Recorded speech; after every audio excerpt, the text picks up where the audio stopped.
Say, come on in here now. Get on in here. Mama, that man on. Mama, there go that man. Yeah, say, y'all get on in here now. Yeah, get on in here. Come in here and come see what it look like when you the one winning. Come on in here and come see what it look like when you are the one winning.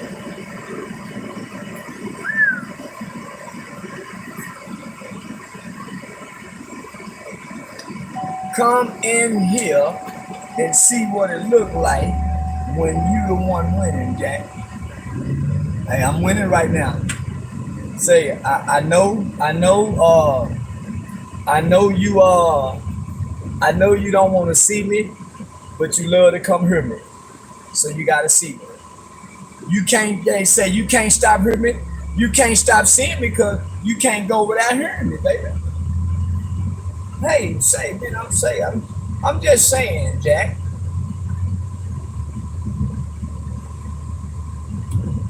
I'm just saying, Jack. I ain't really got nothing to talk about. I'm on my way to go get me some lemonade. Yeah, I'm on my way to get some lemonade, man. And on my way to get some lemonade, I want to tell you,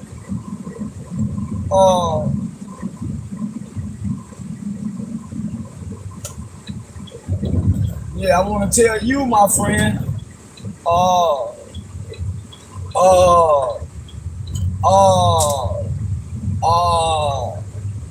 nothing. I just want to be sitting right now. Because I know it's a bunch of motherfuckers, and not hundreds, thousands of people before an hour, 2, 3 hours in. Thousands of people were coming here to hear me. And I'm trying to see who my target audience is. Is it who after, who listens to me, who watching me? Say so. Sometime, man, we just gonna start doing an introduction week, right? Just call in and tell me who it is, who watched me, who called me in, man. So I'm gonna have something for free, Keisha. I'm gonna have something for my fans. Say, man, my fans call in, y'all call in and fuck with me, man. Come tell me, yeah, nigga, tell me where you at, what you doing, where you driving, and nigga, we just go chop conversation up. You still at the house? You ain't caught no Uber over there? Why not? Your mama won't come get you?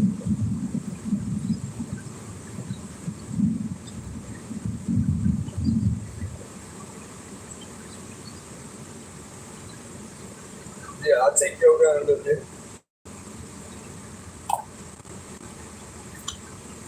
Yeah,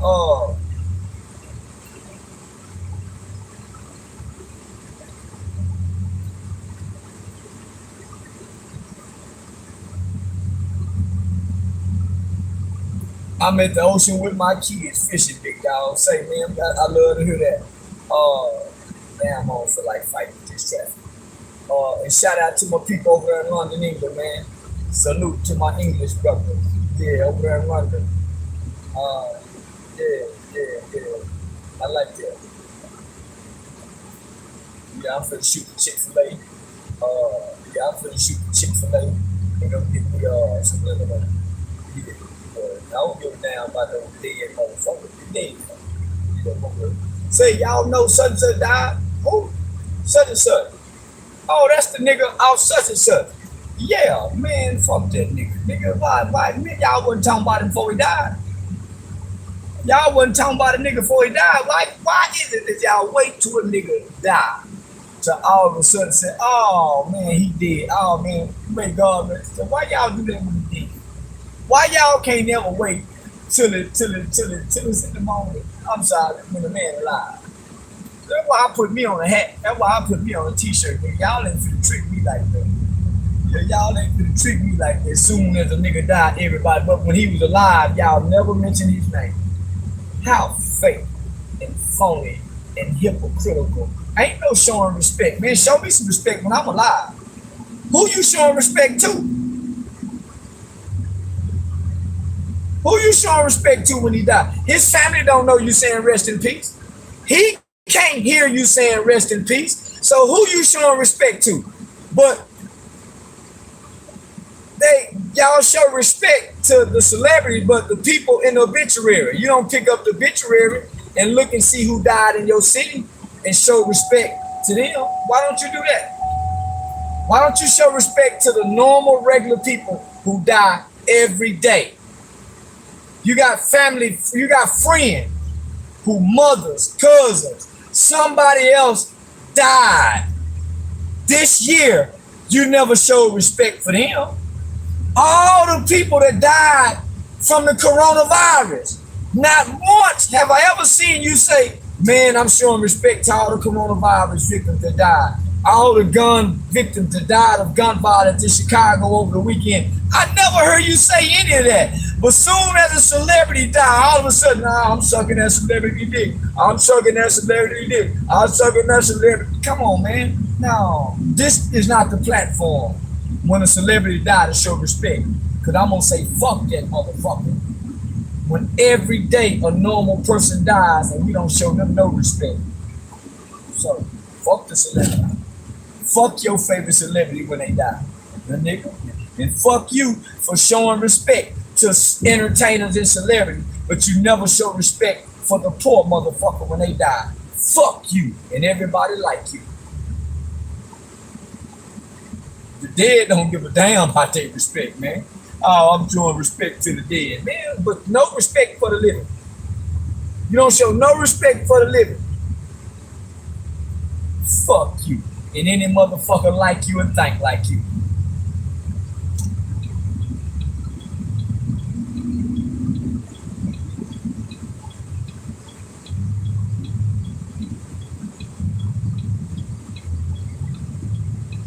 Say, boy, that AC going cold in a motherfucker.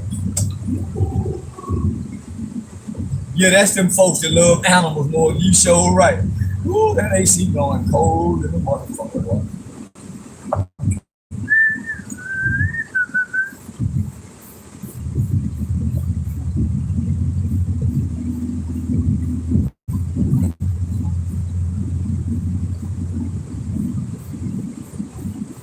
Yeah, them the motherfuckers disrespect their mamas.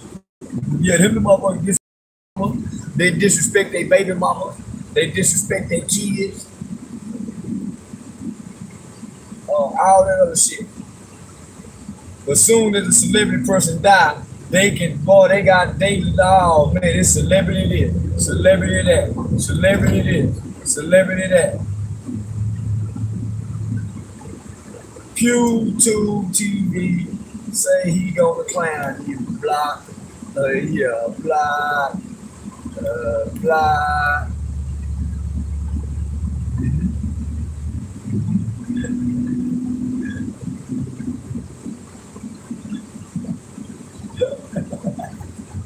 Say, I just want to come over here and humiliate somebody.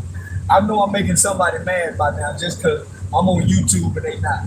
I know somebody right now is getting mad because I met with Iconic Films today and I got a big check.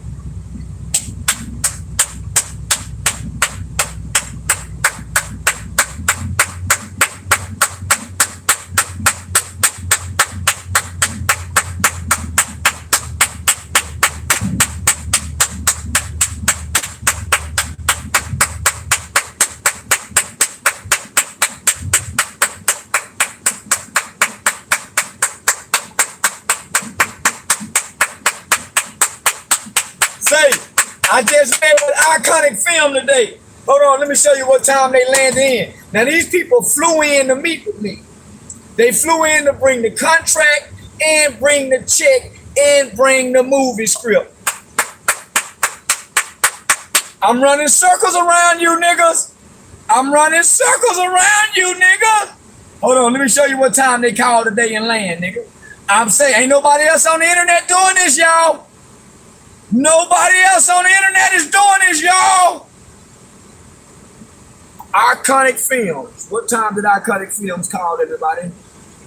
Iconic Films called today 2 hours ago. They brought the check. They brought the movie script.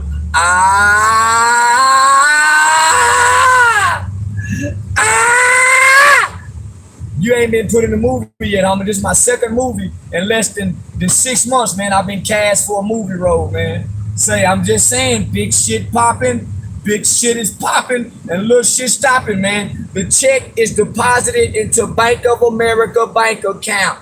Ah, motherfucker, you can't get it good. Iconic film. Do your research. Say, man, $1 million thing. The movie dropping what? In December, man. The movie premiere will be in what? January. I'm just saying, man.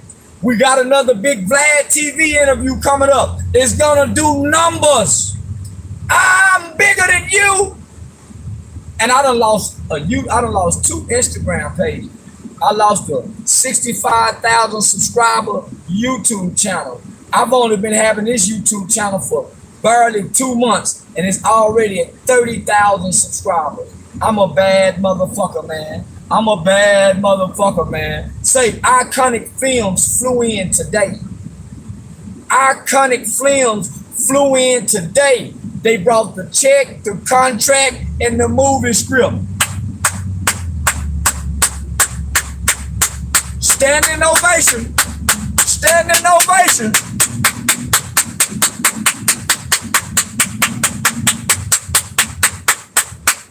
Standing ovation. Say, ain't nobody doing this. Say, I'm the only nigga off of YouTube that came to the YouTube, got on Vlad TV, and got everything going outside of YouTube. All these niggas stuck on YouTube. They ain't got no merchandise to sell.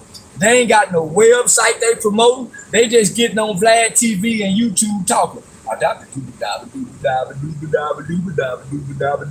They just on Vlad TV, Say Cheese TV talking. They ain't got no t-shirts to promote. I'm promoting therealcharlestonwhite.com. Say, man, I'm doing all this shit and I'm making money every day. Don't lose focus on what you get here. If you don't shut your bitch ass up, if I lose focus, guess what? I fall back to a rich bitch, nigga. So what if I lose focus, nigga? What's it to you? You ain't made now motherfucking dollar with me, you bum ass nigga trying to tell me to stay focused. How about you focus on you? How about you get focused? I'm already focused on me. You focused on me like I'm focused on me. How about you get focused on you, nigga? Stop worried about if I stay focused. Broke ass YouTube subscriber. Nigga, you a broke ass YouTube subscriber trying to tell me to stay focused. Shut your bitch ass up, nigga. You get focused, nigga. Unfocused motherfucker. Dibbity dabbity dibbity dabbity do. Dibbity dabbity do. Dibbity dabbity dibbity dabbity do. Nigga, you a dumb stupid motherfucker trying to tell me to stay focused, and he's a YouTube subscriber. Nigga, please. Nigga, please, you a goddamn YouTube subscriber. Shut up, nigga. Ain't nobody listening to you. You blocked my number last week. Well, you finna get blocked now, nigga. You getting blocked again. Nigga, you blocked my number last week. I don't give a fuck about it. I'm gonna unsubscribe. Unsubscribe, nigga. Why you telling me? You didn't have to come over here and make the confession. Yeah, you didn't have to come over here and make the confession, nigga. We didn't give a damn about you unsubscribing because I blocked your number last week. Sound like your pussy hurt, nigga. Yeah, sound like your pussy hurt. Y'all stay right here. I got to run in there and go get me some sweet tea. I'm sorry, some lemonade. Yeah, nigga. Yeah, sound like your pussy hurt, nigga. And I bet all y'all be here when I get there.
Here he, here he, here he. Now listen, I'm way out here in Arlington. I'm walking out of Chick-fil-A. I'm just stopping to get me something to drink. Get me some sweet lemonade. And I'm walking out as I'm getting ready to exit and proceed out of the door. Somebody say, Charleston. I said, how you recognize me? And it was one of them Rose sisters off of Berry. She said, it's five of us, and we all watch you. She told her grandbaby, take a picture of her. So yeah, I just ran into a man, I hate to call them fans. I'm gonna say a supporter. Yeah, I just ran into a lovely supporter, and boy, she was happy to see me. I said, how you recognize me? She said, boy, we watch you all the time. Well, thank you, man.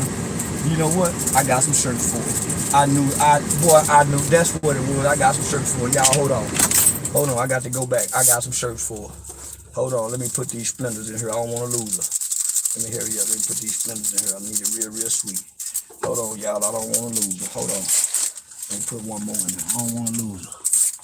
Hold on, let me go get these shirts out the trunk, man. I don't want to lose her. Hold on.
Yeah, nigga, I'm the shit around here. I ain't bullshit. Say, man, I love this, man. My people love me. They fucking with me. Say, man, I love this, homie. I swear.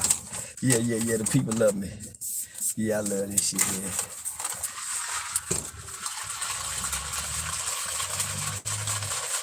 I love this shit. God couldn't have picked a better person. I ain't lying. Yeah, God couldn't have picked a better person. Say, and for the rest of you YouTube niggas, all your action is on YouTube. Say, you losing, nigga. This go die out. This YouTube shit go die out, nigga. You better try to get you some merchandise. You better try to get you some business connections. You better try to start you something. This shit ain't gonna last forever, nigga. I didn't come here to be here forever, nigga. I came to get what I can get and get on.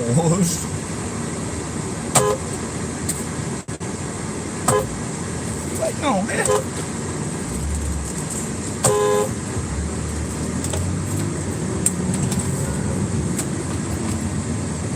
Yeah, bitch, you just easing for nothing.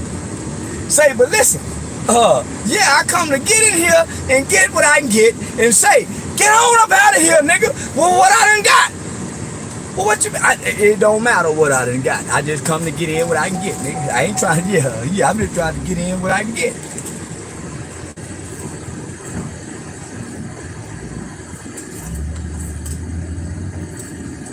Yeah, that's it, baby. Say, I'm just trying to get what I can get. I came in with what I already had. So whatever I get is more than what I came in with. So nigga, I win, baby. I win. That's how you gotta look at it, nigga. That's how you gotta look at it. But say, he, ha, key. I'm the man. That's all I'm saying, nigga. He, ha, ka, nigga. I'm the man. If I wasn't a man, you would not be watching me. You wouldn't be fucking with me, nigga. If I wasn't worth coming to watch and see. You don't watch Sesame Street, do you? Do you watch Sesame Street? No, you don't watch Sesame Street. You know why you don't watch Sesame Street? Because you not in the Sesame Street. You in the Charleston White. You in the Charleston motherfucking White, nigga. Ooh, that AC feel good. We that AC feel good.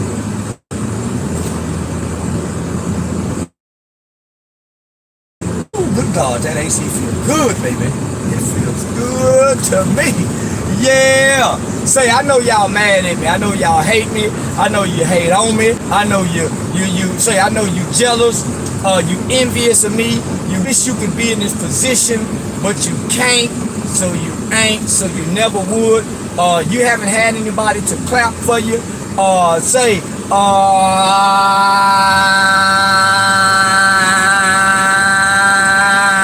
you niggas will watch anything. You niggas will watch anything. And you niggas ain't made no money today. Say, I got one of the biggest checks of my life today. And guess what? It went straight in the bank. Like a diamond. Deposit is what they call it. Deposit is what they call it. Oh, say, I'm just celebrating. Cause nigga, you don't have nothing this big and exciting going on in your life, so you don't know what I'm talking about. You don't know what I'm talking about. To have something so big and exciting in your life that every day you just smiling, you just happy, you're joking. It's almost too good to be true. I swear, it's almost too good to be true. I couldn't have dreamed of this.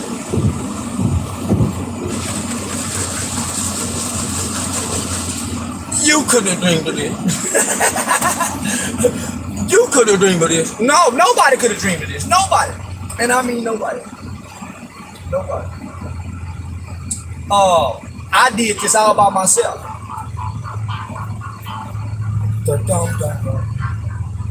Yeah, I did this all by myself. Didn't nobody help me. Didn't nobody help me. Nobody. Didn't nobody assist me? Nobody. They're going to police just past me. I need to put my seatbelt on. Nobody helped me. I done all this by myself, so I don't know. I don't owe nobody. I don't owe nobody nothing because didn't nobody give me no advice. None of that. I done all this on my own.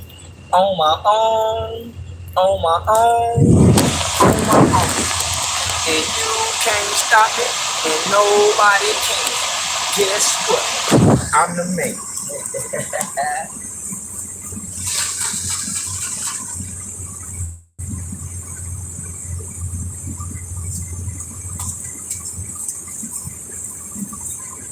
I'm the man.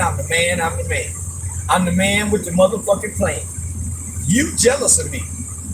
You wish you could be in a position such as what I'm in. Oh, I know you do. Sucker. You a lame sucker. That's exactly what you are. And you jealous of me. Clap for me then, baby. Straight up clap for me. Because I'm doing something you can't do with your YouTube channel. Long as you've been having a YouTube channel, if you lost your YouTube channel, you couldn't bounce back like this nigga with 30,000. You couldn't do it, baby. Say 30,000, man, in less than 2 months. You don't know how to take your YouTube channel and make products so when your fans see you, you got something to give. I'm just saying, baby. Say, I'm just saying, baby.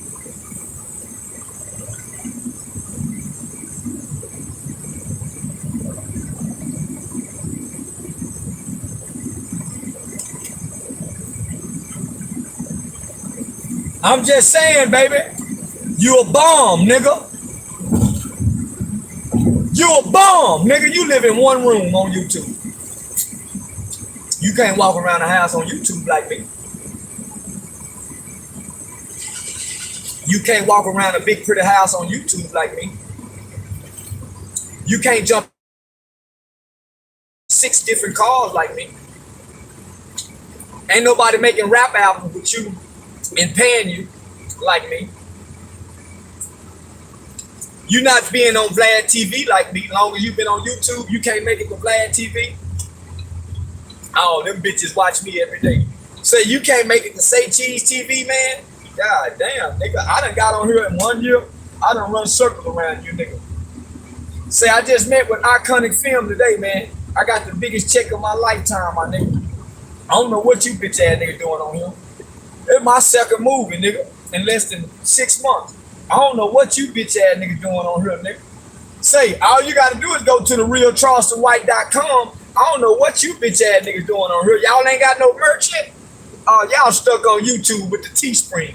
Say, man, I ain't even got no Teesprings account, man. Say, I would take y'all home and show y'all how much I'm making off the website, man. But say, that's another $10,000 a month, man, just off merchandise.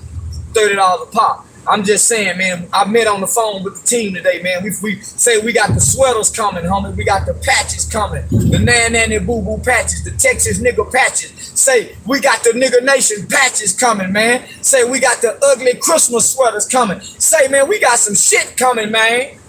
What you on YouTube for, man? Them little small ass YouTube checks you bitch ass niggas get, nigga. Say, you can't walk through a pretty house like me. Say, that's all I be saying, man. You nigga can't go to no big old pretty house like me. And you ain't got no office where you don't own trucks like me. You ain't got no 18-wheelers and box trucks like me. Say, I'm just saying, man, you're a broke-ass motherfucker, man, on YouTube, nigga. Waiting once a month like a welfare recipient, getting a YouTube check, nigga. Say, I'm just saying, man, I met with Iconic Film today, man. I don't know nothing about what y'all talking about, man. I just know, man, Iconic Film dropped me the biggest check I done seen. Say, man, I'm just saying, man. I don't know nothing about y'all. So y'all fuck with Iconic Film, man. They flew in to meet me and to meet with me and to meet with me and to meet with me, man. Say, I'm gonna send it to you, man. I ain't gonna tell it to you.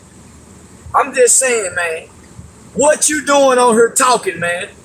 Hey, I'm just saying, what you doing on here talking, man? Because we get money around this part. What people on YouTube for? To be monetized, to get branded, to be marketing. Say, why? I done this in less than a year, man. How long have you guys been doing this shit, man? I've done all this less than a year, buddies. Who's done it this big? Who's come to the internet, been able to conquer the internet the way Charleston White has? Nobody been able to do it. Nobody. And I'm telling you, nobody been able to come to the internet and do the kind of shit that Charleston White done. Nobody done. Ain't nobody done that. So I'm just saying, hate on him, y'all. It's only right that you hate. It wouldn't be right if y'all congratulated this man.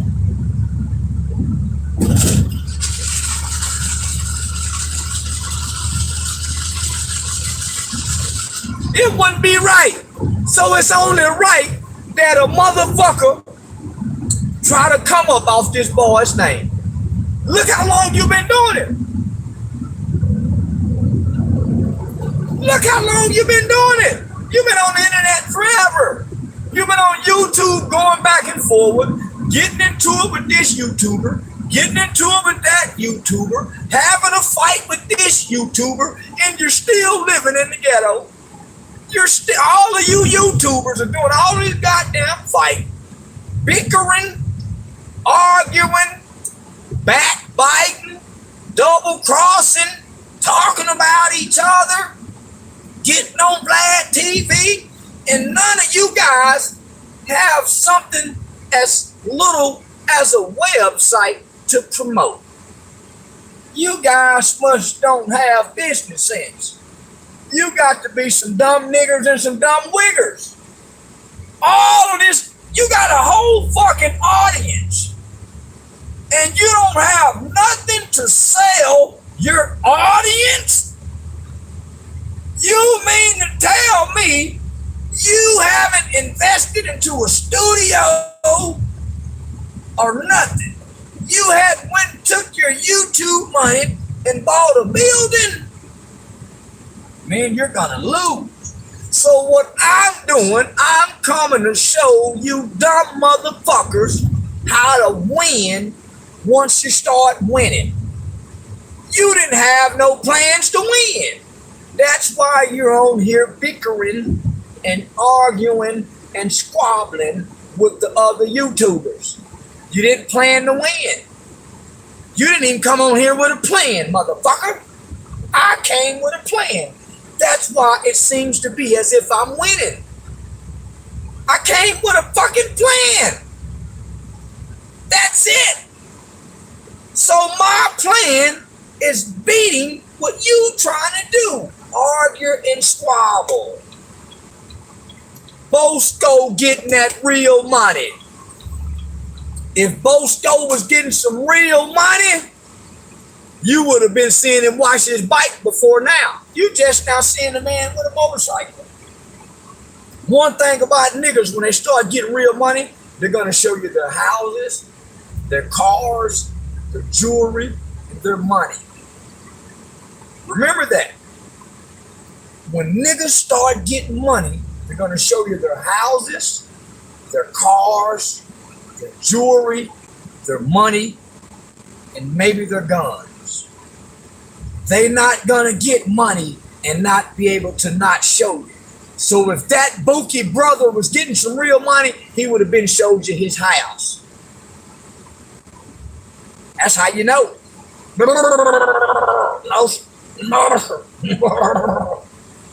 so you're not getting no real money. So I'm just saying, once they start putting you in movies and films, nobody, that fight that he had, him and Gonzo, didn't get no real money. No real money. No.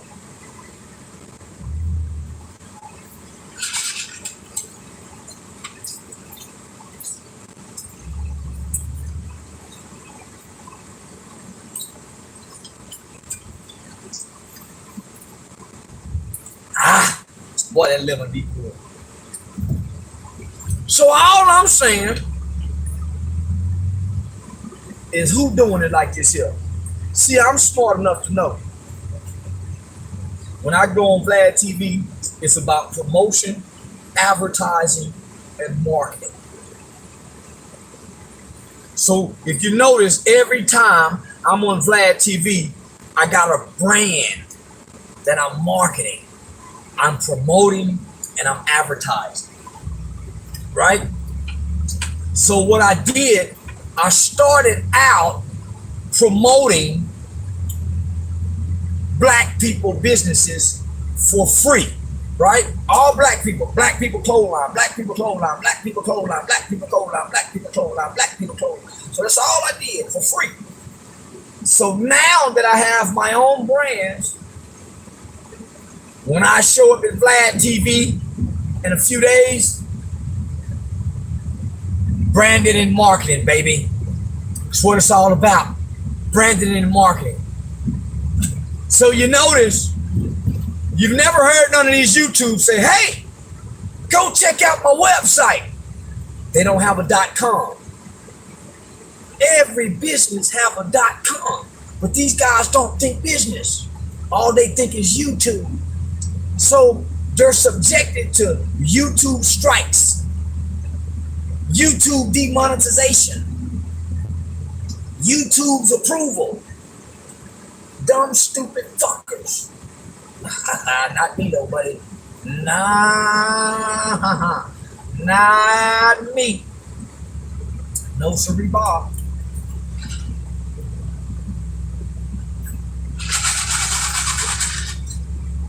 No, not me. So, why y'all keep deleting the comments? Because we delete comments. We don't want to see your bullshit, nigga. Your thoughts don't mean nothing over here. Yeah, them dumb words you writing and spelling, we don't want to see that dumb ass shit over here, nigga. So that's why we delete the comments. We don't want to hear that dumb shit you talking. The dumb motherfucker.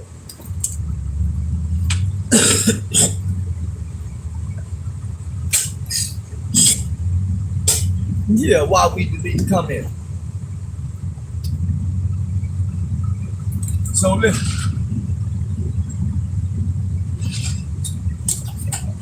All I'm saying is,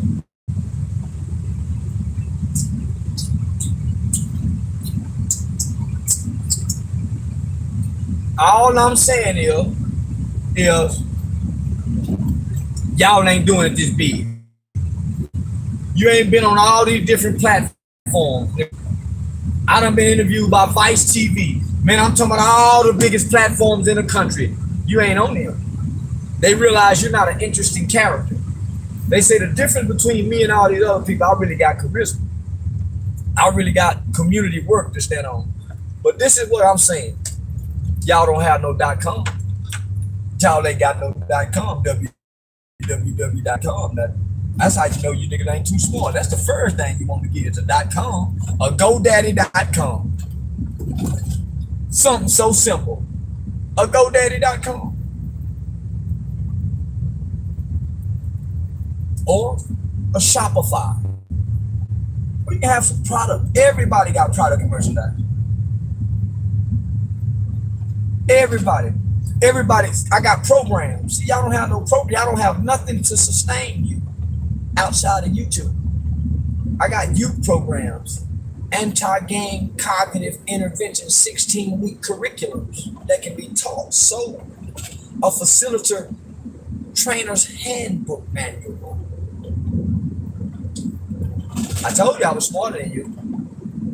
I told you I was smarter than you, dumb nigga, dumb nigga, dumb nigga. You gotta watch me. I don't watch you. But I'm just saying, until you niggas can get a movie role, like me and Mo3, Lil Boosie, all of them been put in movies. You niggas ain't got that shit.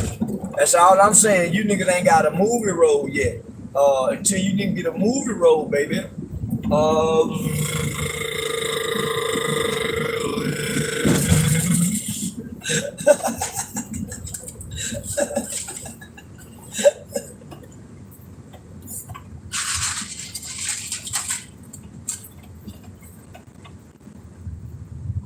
You dumb and you stupid.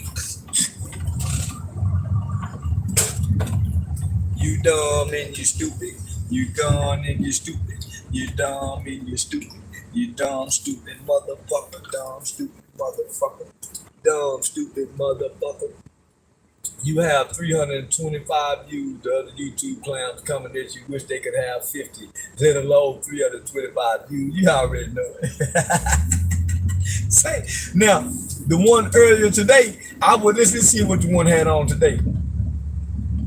See how many the motherfucker had today. I think when I left today, within 2 minutes, it was like 4,000 views. 3 hours, it's been 7,000 views. Yeah, in 3 hours, it's been 7,000 views to this morning. They couldn't get 7,000 views in one day.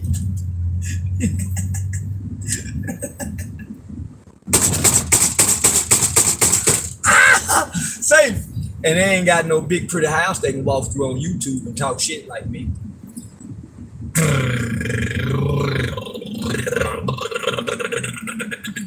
They ain't got no big pretty house like me. Yeah, bitch ass nigga. I just on here to make you mad and put my finger in your cyber pussy.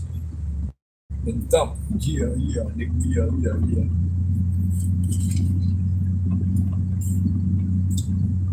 Nigga say, I got merch. So it ain't selling. Yeah, you ain't got no merch that's selling like mine. How much money your merch show? Show us some analytical data of how well your merch did, nigga. You ain't even got nothing to track the sales or none of that shit, nigga, to break the sales points down and none of that shit to see how to make it better. Do I got a whole team of people that do that for me, boy. I got a whole team of people.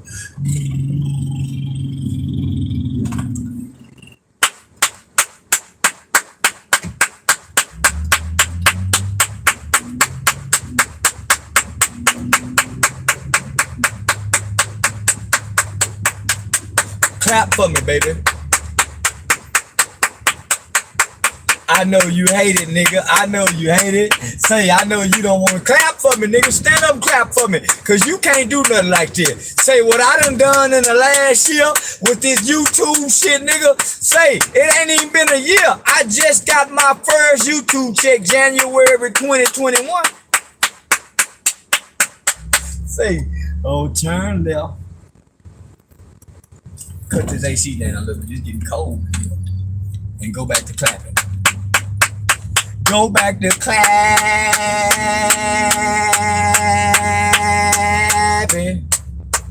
Go back to clapping.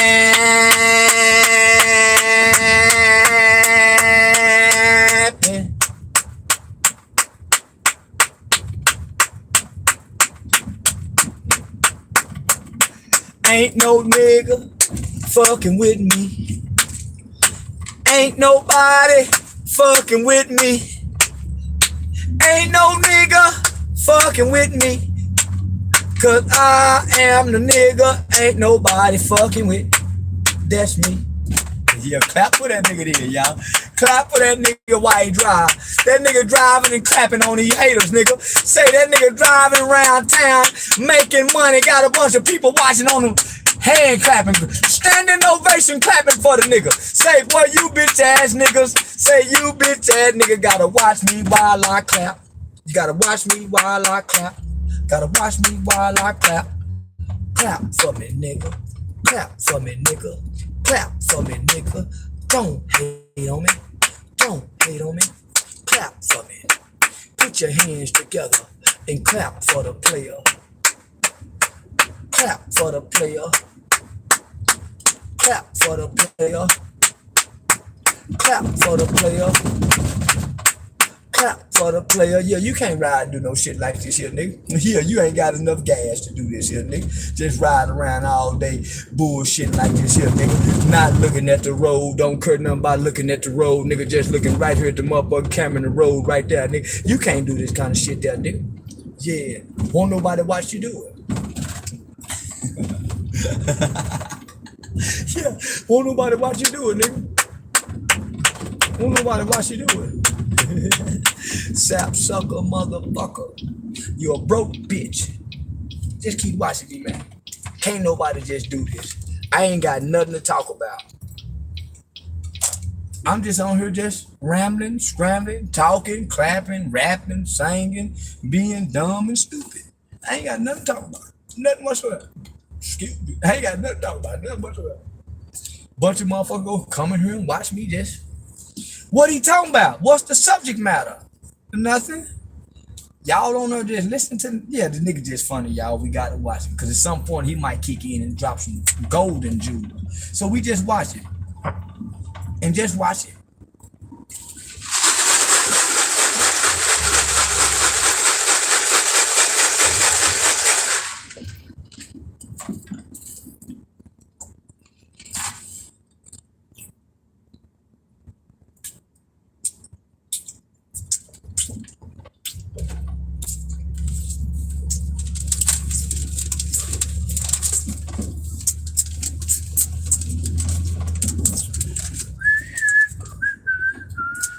They mad too. I keep them mad.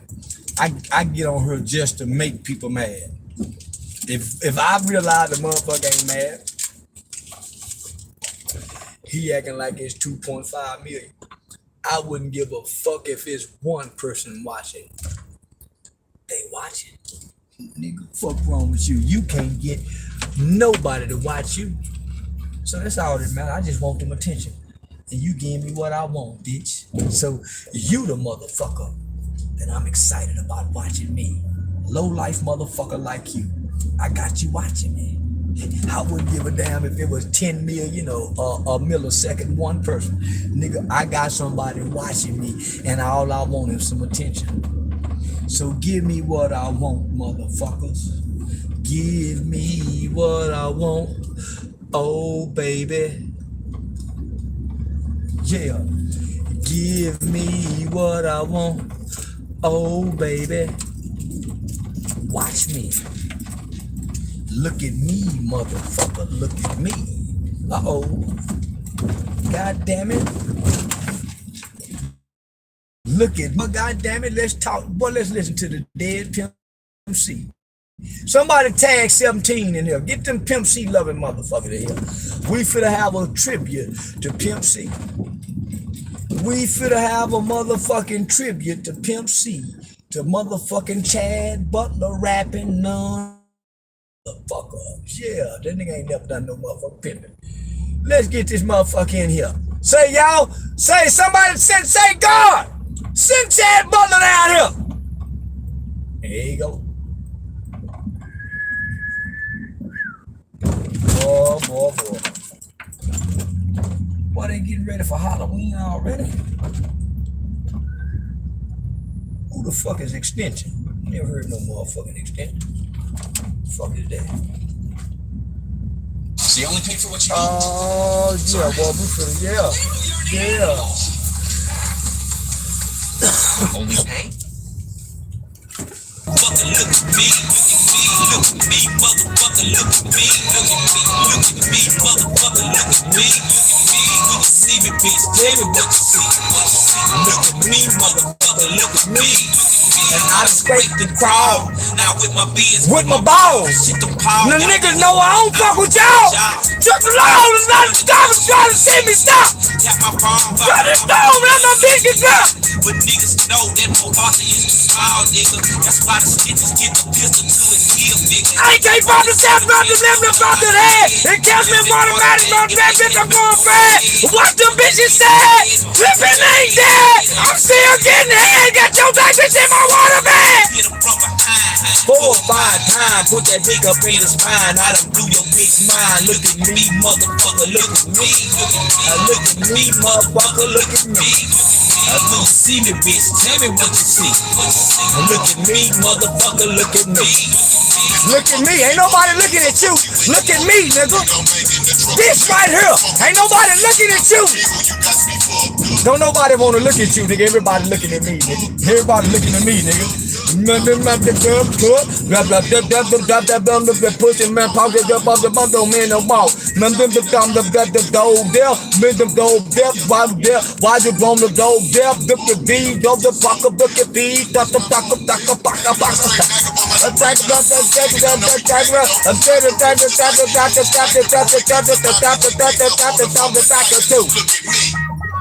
look at me, bitch. Yeah, nigga. Yeah, look at me. Ain't nobody looking at you. Everybody looking at me. Everybody. Motherfucker.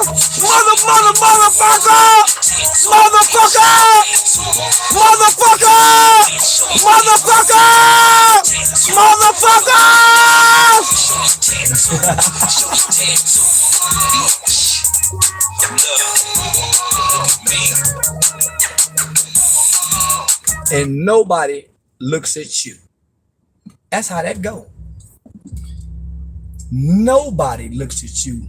Even the girl who you like, she don't even look at you.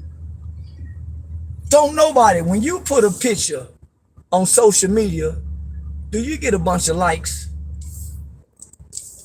Or you one of them people say, oh, I don't care nothing about no bunch of likes. Then why you put pictures on social media then? You ain't putting the pictures on social media for you, aren't you? You hoping somebody will like that picture you put of your selfie when you take it. You hope somebody like that picture where you and your homeboys, y'all got y'all pose together. You put it up there, nigga, and everybody ignore it. Not me. Whatever I put on the internet, people pay attention to it and they get a response. See the difference between me and you? Motherfucker! See the difference? You're a fucking nobody. So you gotta come over here to me and try to get some of my attention from some of my fans and me to try to feel important. You're a fucking nobody, dog. Hey, did you hear last year when I was on the radio all year? This is 2 years that I've been doing this shit. I've been doing it for 2 years now, brother. I've been doing this shit for 2 years now, buddy. And guess what? It took me about 1.5 years to really start making money. Now that I'm making money, man, shit, nigga. Guess what? Let me see. Say that I want to play something for you. You want my... I want to play something for you. I know I say I want to play something for you, baby. That's all I know. I want to play something for you. Just hold on. I want to play it for you. I want to play it for you. I just want to play it for you. I think you might like this one. I think you might like this one. I think you might like this one.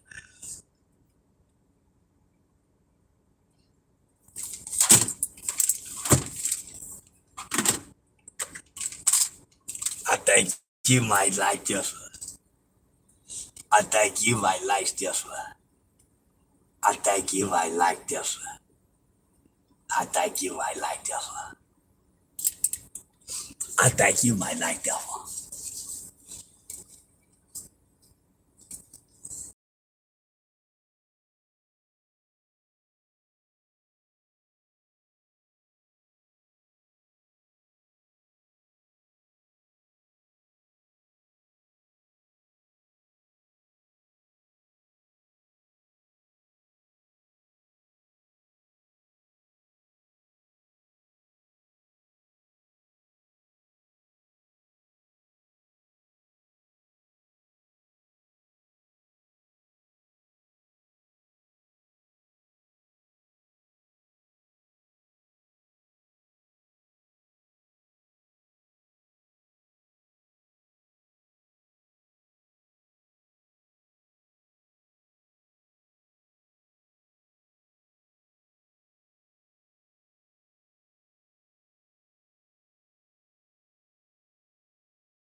Say, I just like putting it in you broke ass niggas' faces, nigga. You ain't got a mouth full of $10,000 worth of diamonds.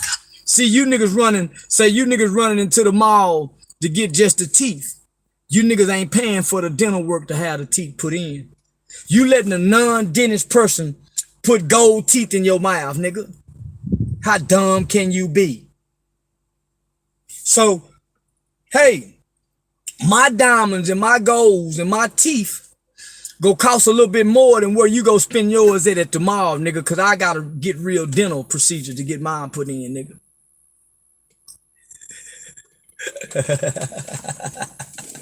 See, you can tell, look. Real dental work, nigga. So these VVS's gonna be way more than just to get a regular tooth removed, nigga, cost a bunch of money. So you can only imagine going to go get them each tooth filed down, nigga. So you can bite down properly. So you can bite down properly, man. I heard you was snitching. I was. I am. I will. Yeah, you heard right. Yeah, now stop repeating what you heard, bitch ass nigga.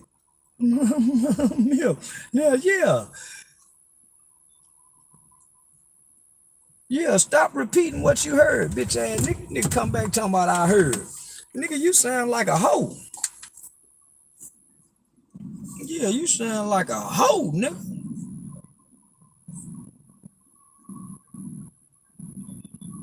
That nigga said I heard you was snitching. What? You did? Yeah, you heard right. You heard motherfucking right, nigga.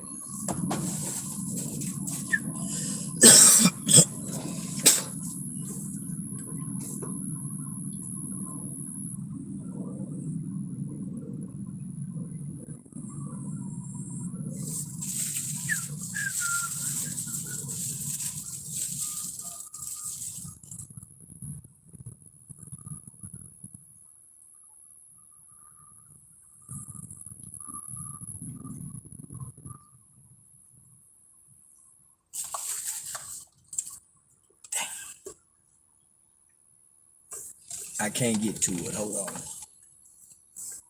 We may have to go out and come back in. Hold on, y'all. Let me try to bear with me. Hold on.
Man, I forgot y'all was eating right there. Yeah. Y'all just riding here, just looking at a bunch of bullshit. Yeah.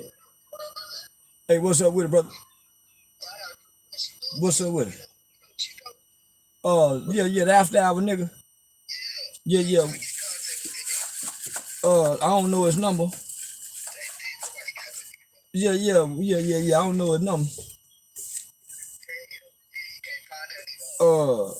Nah, hell nah. I don't know nobody really fuck with him like that. Yeah. You know, he throw back old school.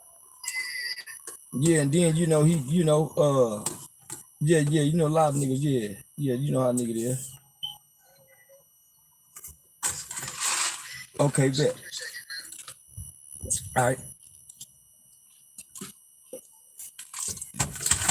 Yeah, I'm trying to find this video for y'all. Hold on. Hold on.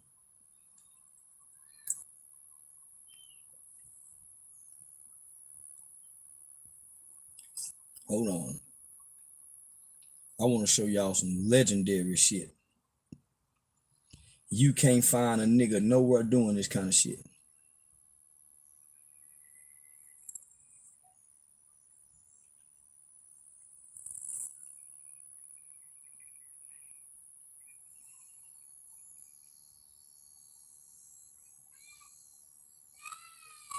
Uh-oh, I found them. Oh, boy, y'all. So you mean to tell me y'all ain't found none of these videos on the internet? Hold on, man. Let me find this. Hold on. Charleston White right here. Jesse Taylor. Oh, my goodness.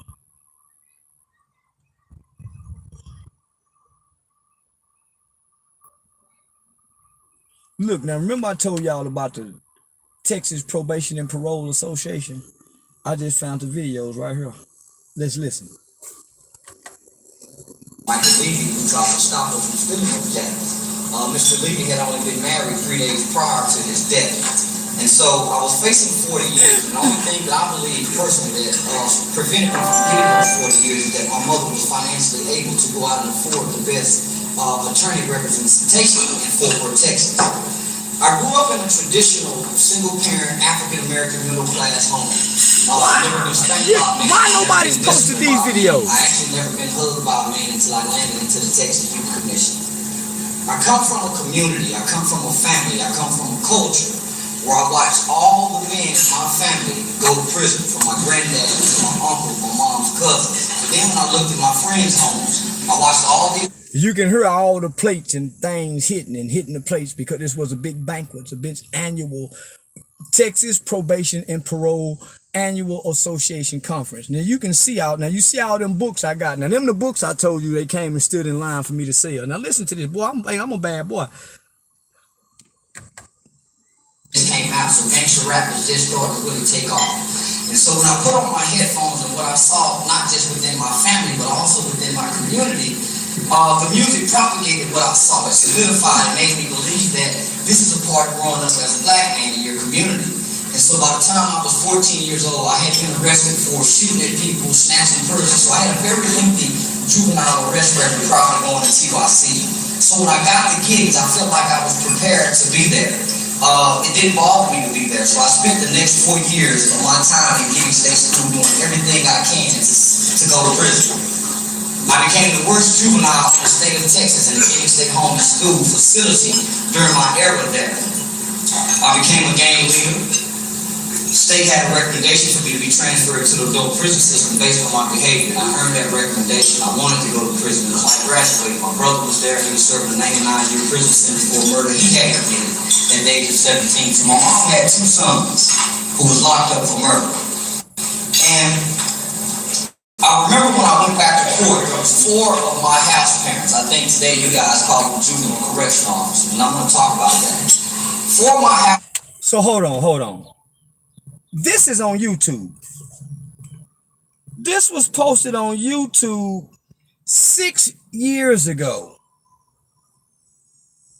I wonder why nobody's ever got this. Why nobody's ever showed this. This is at the Texas Annual Probation and Parole Probation Officer Conference. Why nobody ever showed this? Let's listen. My parents put their jobs on the line. This is how they feed their families. And I was the worst kid there. But they saw something in me. They saw potential. They was able to see past the act that I was putting on. And so they traveled back to Fort Worth against the state, against their employer, just to testify on my behalf and tell the judge that this kid has potential. That's the only thing that they had to say. On paper, I was the worst person in that facility. And based on their testimony, my judge, Judge Jean Boyd, the same judge who gave the young man the 10 years probation for the affluenza defense who killed those 4 people. For the affluenza. Judge Boyd gave me a second chance at life, and she recommitted me back to the Texas Youth Commission, where I spent another 3 years. Now I'm 18, and so I go back to TYC, and out of those 4 individuals, 2 was black and 2 was Caucasian. And it really didn't matter to me what the 2 black people had done. What stood out the most is white people was my enemy. They was my enemy. What would they do that for? And so I went back with a completely different mindset because of the act that they had done. And so I went back and I began fronting just two people. I began to front to try to wreck the program. And after so long, because I hadn't met a kid in 7 years in Giddings, and I had been there for children who had killed both their mothers and their fathers, I have never met a cold-blooded child. Never. We thought we were, but I never met one, including myself. And so as I began to front through these programs, the programs were so efficient that it became real to me. The front no longer was an act, it became who I was. From the offense cycles to the life story, the capital offenders program, the thinking areas, the group skills, the leisure, and my house parents' involvement. I was blessed to end up in the juvenile system. Ann Richardson was our governor. And during that time, our juvenile system was strictly based on rehabilitation and resocialization. There was nothing punitive about it. So I was able to go. Now you hear me explaining to these probation parole officers, prison wardens, probation chiefs, police chiefs, that during that time that I was in the juvenile system, I remember, I noted, you heard me say Ann Richards was our governor. The whole focus of the Texas Juvenile Justice Department and Texas Youth Commission at that time, as you hear me say, the whole focus was repairing the child by way of rehabilitation and resocialization. So just by me using words to connect with repairing the child by way of means providing rehabilitation, and not just rehabilitation, but resocialization. Resocialization is a very, very, very critical component in helping someone in being able to maintain a rehabilitated state. If you understand what I'm trying to say, but I don't think you do. You don't have the brain capacity. Where a juvenile was rearrested within that first year. 9 months after leaving TYC, I was caught trafficking drugs across state lines, 10 pounds of marijuana and 2 firearms. And this was 9 months after I had gotten out. But when I came home in 1998, the dope game in the black community was at its highest. It was like the 80s. So it was like one of the first economic opportunities that a young black man coming from where I come from could reach to. And that was logical thinking where I came from. That was logical. And so I didn't have sick calls to sign up for. I was mentally 14 in a 21-year-old body. I got locked up at 14. I came home at 21. I didn't have any life experiences. But I had the skills and the tools. I just didn't have the experiences to use them. So to make a long story short, I spent all of my 20s submerged in the criminal elements of society, and some of my 30s. And it wasn't until I began to have children that I began to look at life different and make changes. But one thing that I've always had throughout those 20s and some of those 30s is that I still had those skills and those tools that TYC had equipped me with. Had I not had those skills and tools, I don't know if I could have been able to make the changes that I needed to be standing before you today. Right now, today, I'm 83 credit hours for a bachelor's degree at Texas Wesleyan University before applying to law school.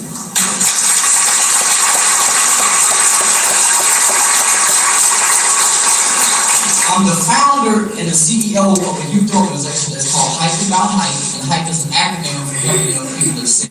83 credit hours at Texas Wesleyan University, 2 semesters away for applying to law school as a pre-law student at Texas Wesleyan University.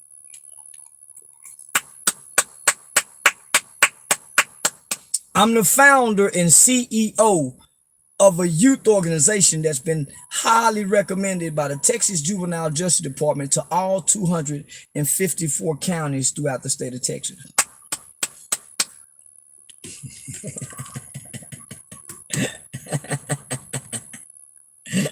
I have been afforded the privilege and the honor to travel around this country speaking in youth prisons, college, university, law enforcement trainings. My greatest partnership today is with the Texas Juvenile Justice Department. This 6 years ago.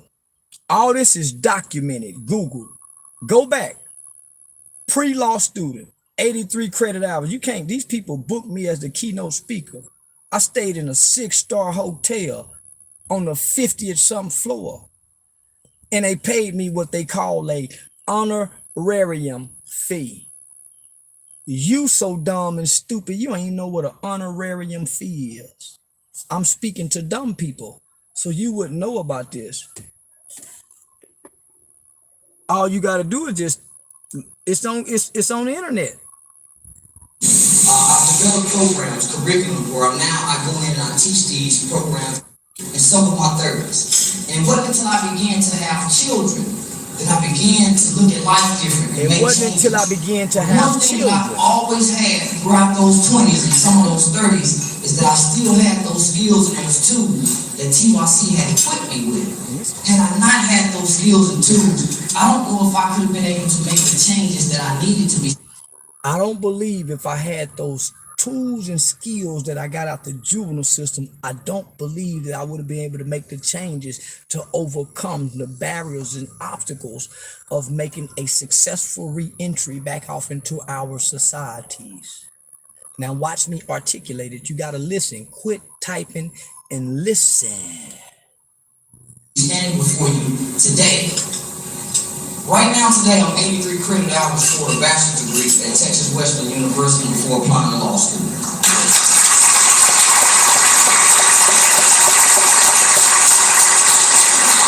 I'm the founder and the CEO of a youth organization that's called Hype About Hype, and Hype is an acronym for helping young people excel. I have been afforded the privilege and the honor to travel around this country speaking in youth prisons, college, university, law enforcement training.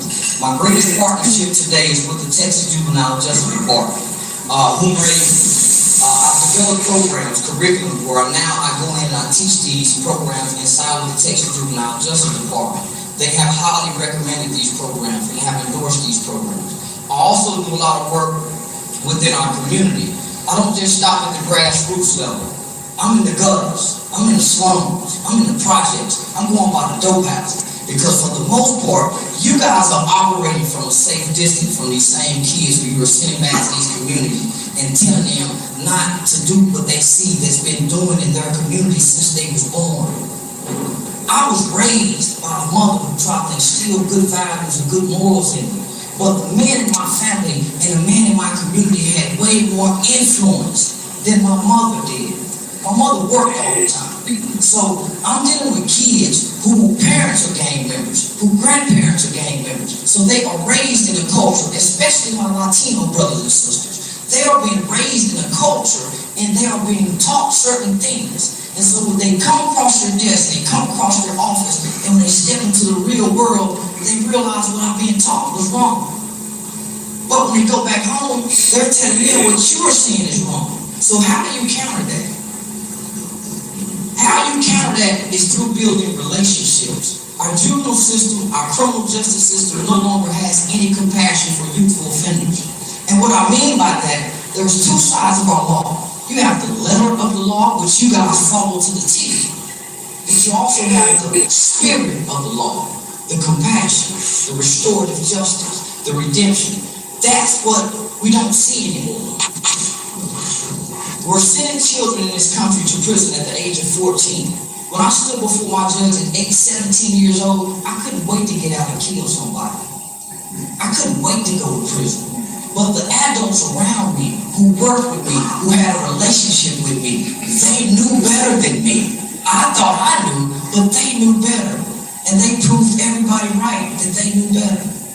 No one in TYC, even those who are still working in Austin right now, would have believed that Charleston White would be standing before you guys being able to give this message to you. I have 19 other men that's a part of my organization.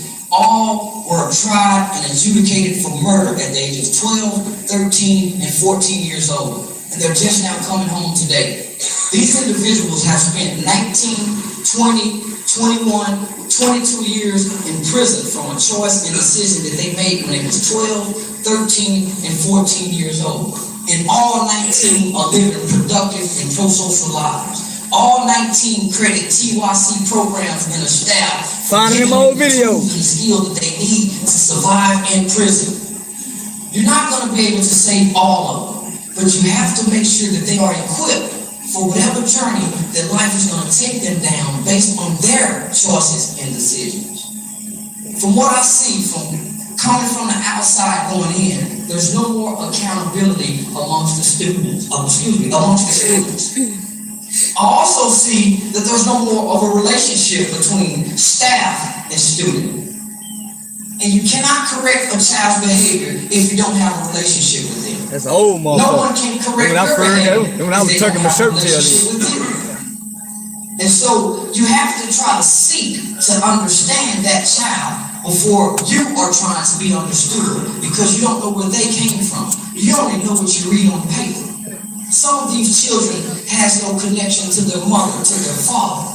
And so when I'm talking to children who are involved in gangs, I never tell those children to leave their gang. Because sometimes their gang is their mother, their father, their uncle, their brothers. So what I try to encourage them and motivate them to do is you go be the change that you want to see in your community. Because we all can't end up in prison. We all can't end up in a grave. They won't let you get nothing. So if you love what you say you love, go try to make a difference. And I ask you guys, try to make a difference. I remember when I was put on probation one time, I just didn't have to go visit my parole officer. He was showing up at school. He was in my neighborhood riding by. I saw him consistently. And what's happening in the lower social economic communities is there's no visible presence with the church. There's no visible presence, consistent presence with any grassroots organizations, any nonprofit organization. Only visible presence that these young people see in their community is thugs, drugs, and police. And no one in our communities has more influence than the guys who are standing on the street corners. So that is your opposition. The drug dealers, the gangbangers, the pimps, the strippers, that is your opposition. And if you don't live in that community, how do you go oppose them if you only see this child once or twice a month? I brought someone else here with me today. Her name is Priscilla. Priscilla came to Gideon State School where I was sometime in the early 90s under the term sentence as well. And she came in at 12 years old. And she spent almost some decades in prison as well. And so I want her to come up and share her story, and then I'll get back with you guys, and I'll finish out with No Child is Born Bad. So Priscilla, if you want to come up here and share your story.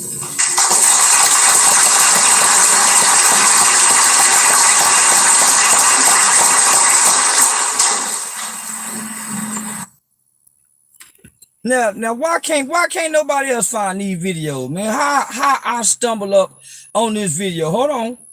So let me see. That was part one. Let's look at part two. I'll never forget it. I'll never. I remember the day it happened. The moment was in high school.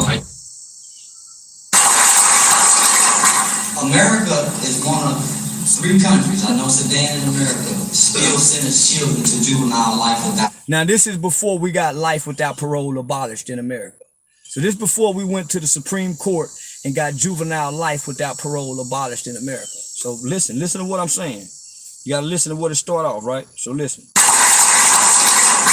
America is one of 3 countries, I know it's a day in America, still sends children to juvenile life without parole on earth. And so when you think about a child, all behavior is taught, is learned.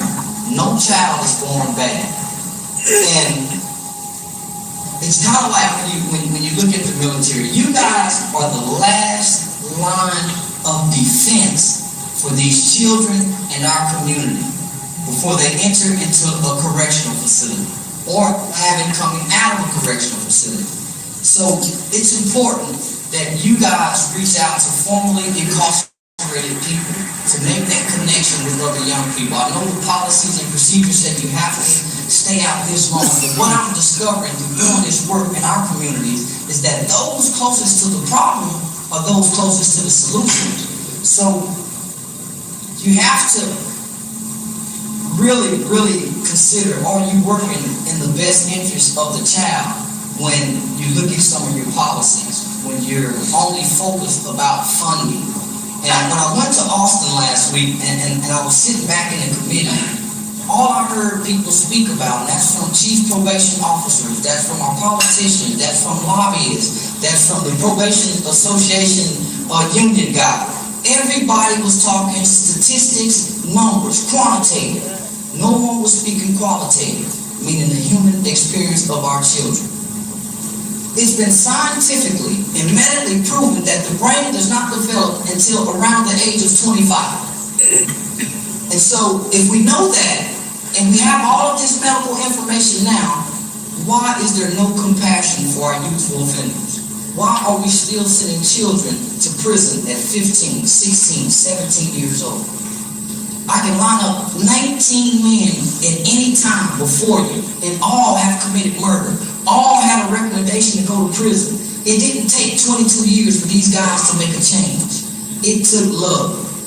It took love, and they got it in our juvenile system. And I don't know if our children is receiving the same love that I got to get me where I am. And I always heard this cliche, if I can just change one. Well, I was that one.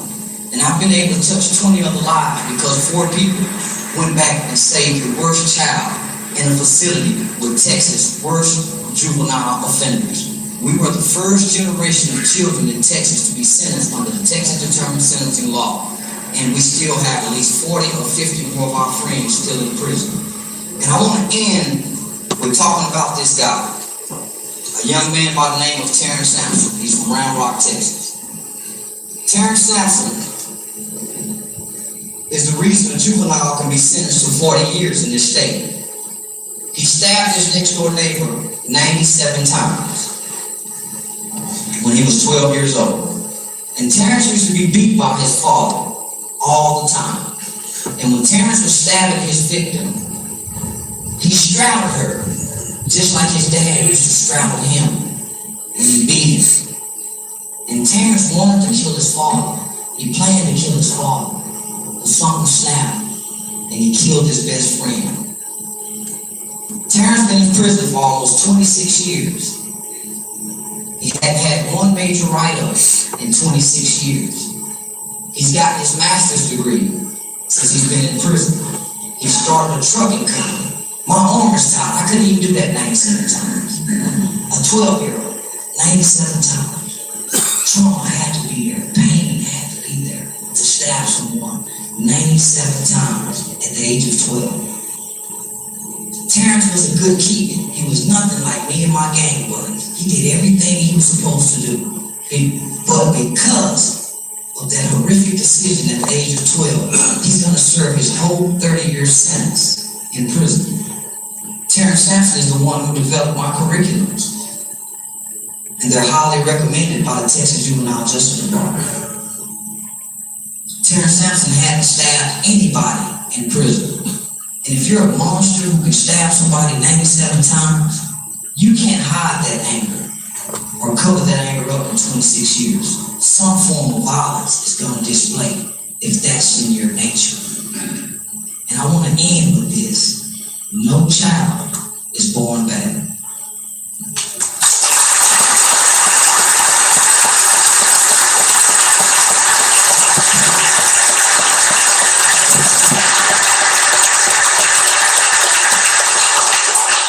Thank you.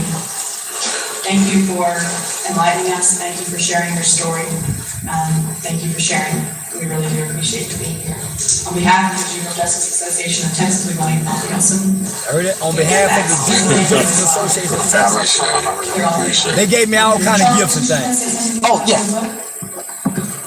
I have some books, about 15 or 20 is all I had left, or $10 a piece. It's a second chance story about a multi-millionaire lady who was driven by poverty to sell drugs, and she became a multi-millionaire. She's called the Queen of Houston. She was sent to federal prison with a 40-year sentence, and she became part of a class action lawsuit filed in prison, a very historical lawsuit against the Federal Department of Corrections.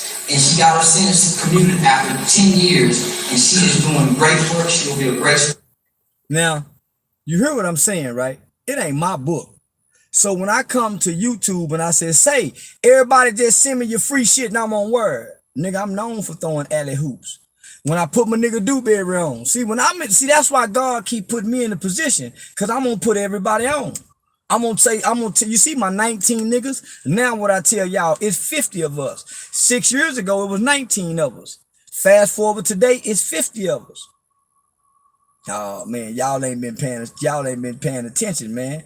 Y'all been stuck on the character, I see. Y'all ain't really went and got the full information on Charleston White, man. Oh man, come on, hold on. So we got one more. So here go another one. Your phone breaking up on me again, brother. You say you say you heard me on the radio. Yeah, on the Oasis. On the Oasis, right? Right. And you just got when you get out? I just got out about this morning. You just got out this morning. And and you been gone how long? 24. You've been gone you've been gone 24 years on what kind of charge? On the aggravated robbery charge, and I had a 25-year sentence. You did 24 years on a 25-year sentence. How old was you when you went in, brother? I was 19. How old are you now? 44. Went in 19, came out, you were 44, right? Yes, sir. And I'm the first person you call? Well, no, I mean, I called. Well, you ain't got to explain. You ain't got to explain to me who you called. I'm just glad you called me, brother. You know why I called you? Because like I say, man, I heard what you guys had going on, man, and I got God in it, man, and I'm ready to put some work in, and I'm highly interested in what y'all got going on. That's what's up, man. Hey, well, check this out, Jack. I'm finna give you a couple of numbers, right? And okay, I'm gonna give you a couple of numbers, and you say you in that H-Town area, huh? Right. Okay. Who you staying with and where you staying at? Well, right now I'm lodging with my aunt. Okay. But I'm looking for something stable. Okay, well listen, man, I'm gonna plug in and with Dr. Strong, man, and some of my people down there to see how can we assist you, brother. You know what I'm saying, and help you. I want you a part of my team. You hear me? Yeah, you sound like that type of person. 349-889-6. Man, get that Dr. Hey, get that Dr. Strong, man. But I'm gonna give you another personal friend of mine, man, a lady by the name of Miss D. I'm gonna give you her contact as well, man, and let her know you got it from me. But I'll be in Houston in like 2 weeks. As soon as I get down there, man, I wanna bring you on the radio station with me, man. We wanna share this testimony, huh? Okay, well look here. I'm gonna give you my aunt's number right now. All right. What you say? What you say your name is again? My name's Johnny Richardson. Johnny Richardson. What unit you come off of? I came off Pulaski. Pulaski? Yes, sir. Already now. What's the number? Her number is 281. Yeah. Say, listen, man. I don't know how y'all missed this. Man been in prison 24 years, been hearing me. I told y'all I had a motherfucking a radio show down there in Houston. Nigga, I used to travel down there. I used to have to go to Beyonce church, go fuck with Reb Nash, and then nigga do the radio show over there on the Oasis. Yeah, no, nigga, I would say bad motherfucker, homie. I would, man, shit, no. So how is it everybody miss all this shit? Yeah, this is a beautiful thing here, man. Yeah. I got you. You hear me? I ain't no savior, man, but I've been put in a position, man, where I can assist you brothers when y'all coming home and help you, cultivate your ideals and whatever skills and gifts you got, man, and help you, sustain yourself while you're out here. You know what I'm saying? Let me ask you this: you got your GED or high school diploma or whatever? Well, there was some complications with that because I had a medical 69 and they wouldn't allow me to attend. They wouldn't allow you to go to school. In 24 years, they wouldn't allow you to go to school. Yeah, because of the medical 69. See, when I went in, I had a real bad speech impediment. And so, they didn't able me to, to be able to communicate, so they kind of just cut me off, man. I mean, it's as bad as it sounds. That's the way it is. Don't worry about it, brother. We go expand your gifts and your talents, man, to where that's what God give them to you for. So we go show you how to use them, man. It's always a way, man. You hear me? Right. So yeah, you got a CDL or anything? Well, like I say, that medical 69 enables you from doing any of that. Damn. You can't do none of that. Okay. Now let me give you Miss D number, homie. Hold on. Yeah, man been locked up 24 years. They won't let the man do nothing because of a medical condition, because he got a speech impediment. Remember I told y'all when I was playing Malcolm X, I played Dr. King first. I started out playing Dr. King. Then I went to Malcolm. I take it back. I started out playing Tupac. Then I went to Malcolm. Martin. Then I went to Malcolm. After I went to Malcolm, I went to Huey. After I left Huey, I went nigga. Yeah, I went nigga. Let them know, Charleston gave you the number. Explain, what's, your situation. Listen, you say you want to see it, you won't see it. Nigga, I don't even know who that is. Tell me. Okay, well, like I say, man, get in contact with me, man, cause I'm real about this thing, man. I hear it in your voice, man. Sometimes sometimes all you need to do is just hear their voice other than looking in their eyes, man. So it's just something in that voice, man, that spirit. It's a connection. I hear it, homie. All right, Hey, but check this out. Dig this. The number you calling from right now, is this your cell phone number? No, I couldn't have a cell phone. I really don't even have a phone. Matter of fact, I signed for one. They said in 7 working days they'll probably have one to his address. Okay. About 200 minutes on it. So you. Hey man, listen, man. This the advice I want to give you, right? Yeah. Whatever you think you missed out on, don't go back and try to fulfill it. You hear me? Do you got kids? I ain't got no kids. I ain't never been married. Okay, well that's a blessing then. So you got a fresh life right now. It's like you just dropped out. It's like you just dropped up and appeared fresh. You got a fresh life. So take it slow. Enjoy the small things out here that you missed when you was in there. See, because when you get out here, a lot of niggas get caught up, man, and trying to go out and enjoy the big thing because they see what this nigga got, they see what this cat got, and they see what this ball want to see what, you see what I'm saying? So don't get caught up into the outer influence that's gonna pull at you. And, you see what I'm saying? And then don't come home trying to fix your family. Don't come home trying to fix whatever problems you see with your family that you think, man, family should know. You don't try to fix that. That's not your place. What your place is to come back and let them see the new you. And that's gonna take some time, because you gotta remember when you left, all they know is the old you. Yeah, they gotta see the transformation. Yes. So just take your time home and enjoy the fresh air on this side of the fence. You know what I'm saying? Work on your, people, exercise your social skills, talk to people, just learn new things, man. It's gonna be fresh to you, and don't let that pressure come on you. I gotta have this by now. I've been out this long. No, man, take it easy, man. And then we gonna put you in front of them kids and let you talk to them kids and share that story to kind of keep you in the right direction. Right. Well, man, you know what, man? I really appreciate this opportunity, man, because I really prayed for that, and that's really what I want to do, man. You know what I'm saying? Say, man, whatever it is, man, I know it's going to be hard, man. It ain't going to be easy, but I ain't trying to catch up. I'm going to catch in, man. I love that, man. I love that. Hey, but listen, anytime you need to call me, brother, man, I don't care what time of the night it is, man, my number open 24/7, 366, huh? So yeah, just get at me, man, anytime, brother. Anything I can help you, man. God put me in a position where I can help brothers coming home, man, and my heart is in it, huh? What's up? I got you, man. Call me anytime. Lock this number in, put it in write it on the bottom of your foot, inside your shoe or whatever, man. So when you say you gonna be back out this way? Around that May 14th, 15th, that weekend.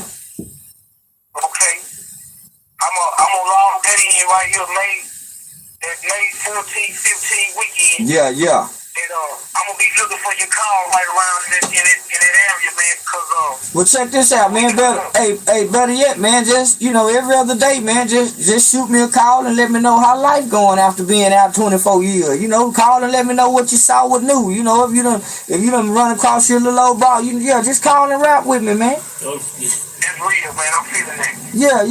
Just call and rap with me, man. I'm feeling that, man. That's good I stuff. got the number right here wrote down. I've been had it. Man, say, it's a beautiful thing, man. Hello? Yeah, I'm still here. Okay, I hear some people. I don't know, I'm new, man. That's in the background, man. Yeah. That's my people. I was on the radio with That's the other one that was on the radio with Yeah, me. you sound like right you're ready. now, man. Say, man. Okay. Hey, man, look, check this out, homie. Man, I just get off a conference call, man. I get an invitation from the White House, huh? From the senior, from the White House, man, with the senior advisor to the president, man. Man, hold up, man. So yeah, man. So and then you back door and call, man. So man, it's like God sitting over here in the room with us, man. That's what's up. He picked us back up. Man. Yeah, man. But say, He's man, a listen. blessing himself, man. Hey, I send my love to you, brother. Not because I know you, it's because I understand the struggle, man, and I know you're a part of the struggle, huh? Right.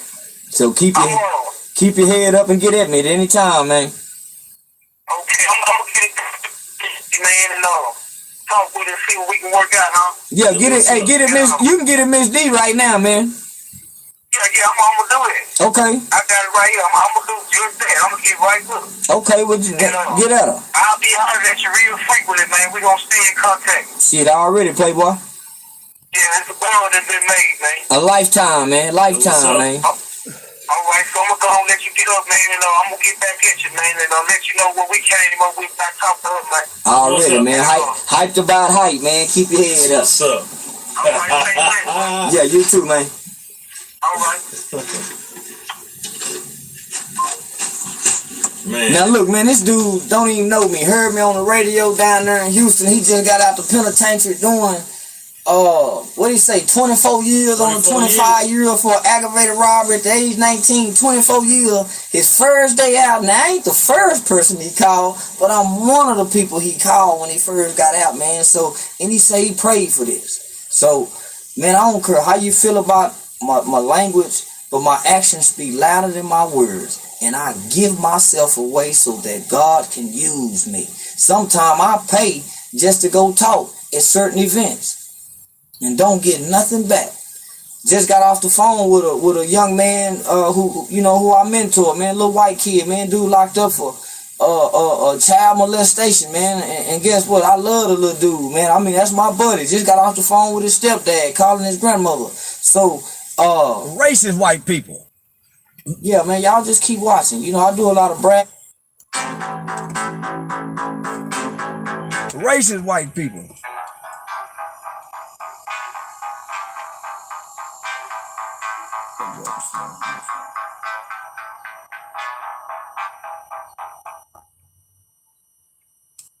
Hello? About 10 minutes. All right.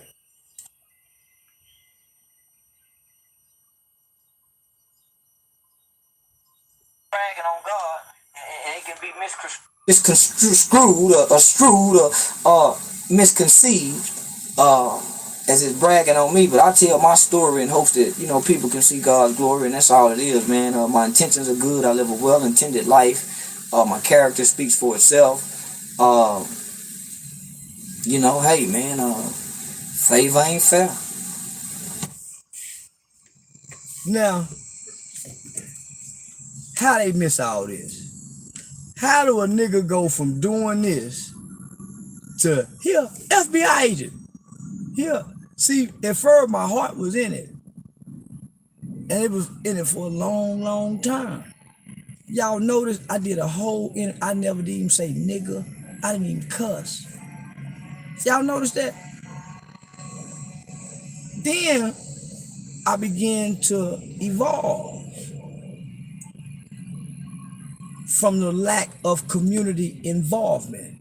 Been all around the country, speaking at some of the most prestigious colleges and some of the most prestigious universities in the country, in the nation.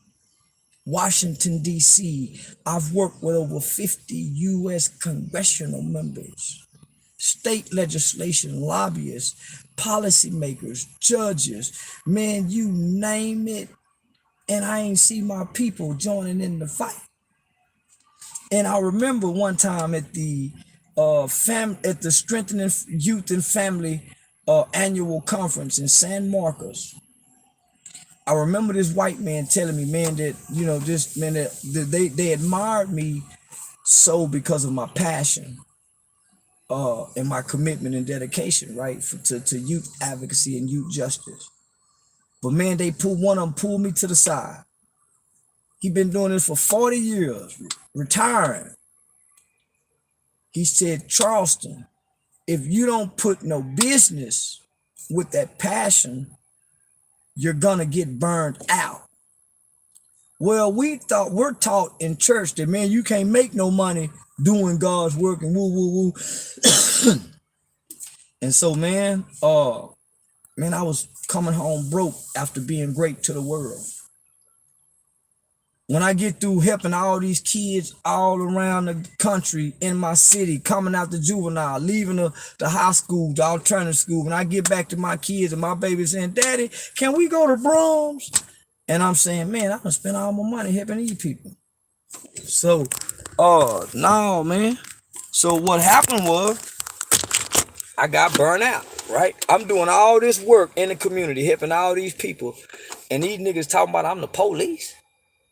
Man, ain't nobody went to jail. In 12 years, ain't nobody went to jail behind me. But these niggas saying I'm the police. All this work I'm doing, man, these bitch ass niggas hollering I'm the police. I'm an agent, FBI, and I'm helping our babies. And these niggas walking by me. So, shit, nigga, after years of that, fuck you bitch ass niggas. Yeah, I'm the police. Yeah, I call the police on you bitch ass nigga. You nigga been saying I was the police when I was going broke helping your kids? Nigga, fuck you, bitch ass nigga.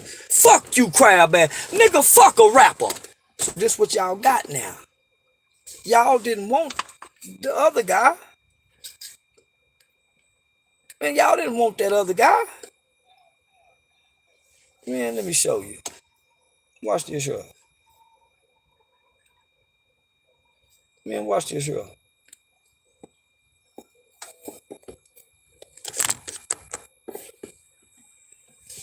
Them the guy. Hold on, man. It's me.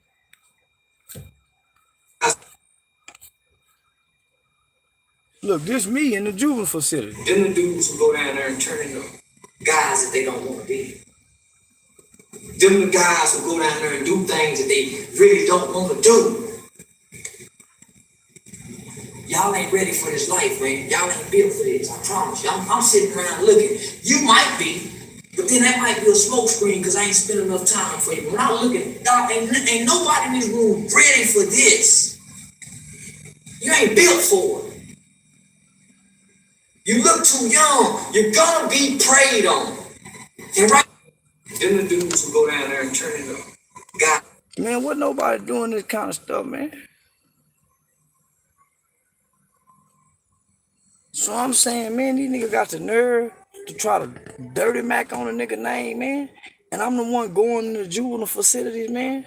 When they come out, I'm the one standing at the door, taking them shopping, nigga. I'm still doing that today.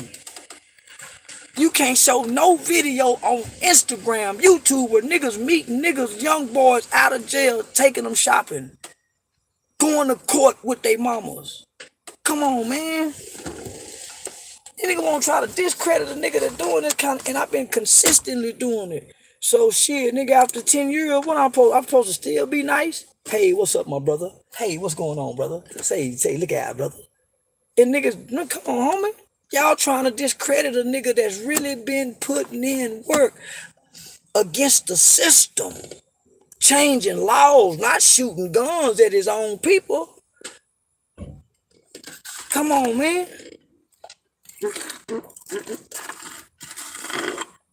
So now, the nigga go to doing big shit, Now all of a sudden, oh, he did. Man, where was you at when I was struggling with trying to get here, homie? Helping these grown niggas coming home from prison. I had my own prison radio show on the Oasis. Everybody in the prison used to listen to me, homie. That's why ain't nobody mad at me. Man, why ain't nobody done nothing to that nigga? Cause they all know me, nigga. Man, why? So why ain't nobody, nigga, they been watching this. Y'all just now getting here. But they been seeing this work put down. So they can't go against this, man. So you heard me say, right?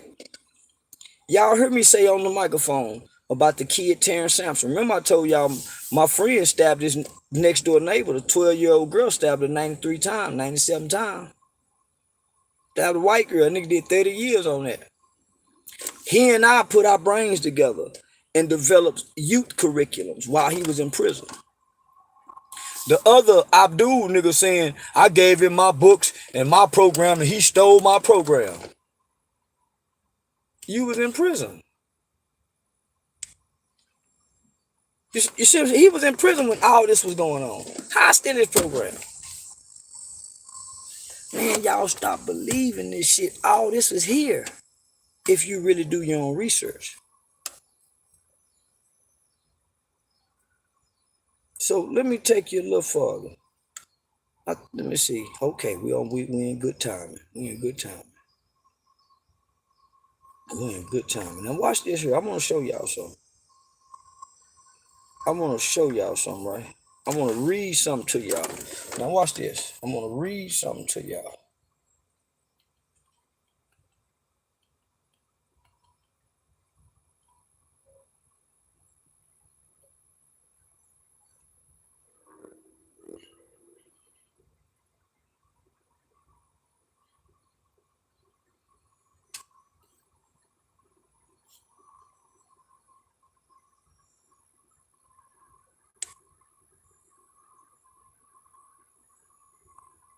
Well, that's a whole bunch of shit on Charleston White.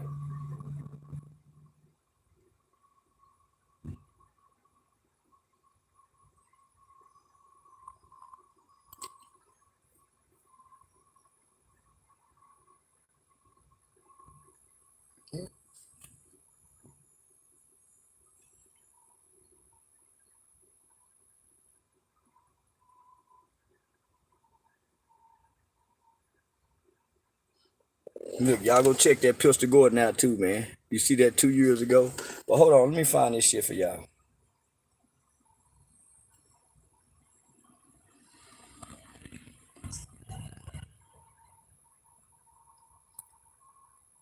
This is December 11th.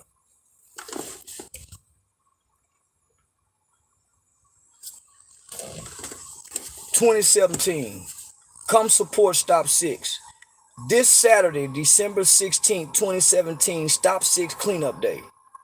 I used to do cleanup days in the hood. At 9 a.m., meeting at the Classy Lady. I had an idea to coordinate a massive trash pickup day in Stop 6, creating and y'all can do this for y'all community, creating a community effort to clean up our own neighborhoods and instilling some pride in the appearance of our communities. Clean Up Stop 6 Day initiative will include Fort Worth police officers and their command staff, Stop 6 project children, as well as some community residents. Also partnering with me is Community Frontlines Organization, Fort Worth Independent School District Family Engagement, Fort Worth Library, Reed Fort Worth, Miss Christopher Sullivan, and others. Cleaning up our own communities. It is much easier to create strong children than it is to repair broken men. We've been ignoring the children, being too focused on the broken men. We've been ignoring our children, being too focused on the broken man, the monster Codys, and all the OG niggas who just coming home out of prison, just getting their life together. We've been focused on all them broken men, ignoring creating strong children. We've been stuck with these, so yeah, so that's saved. So we'll keep going.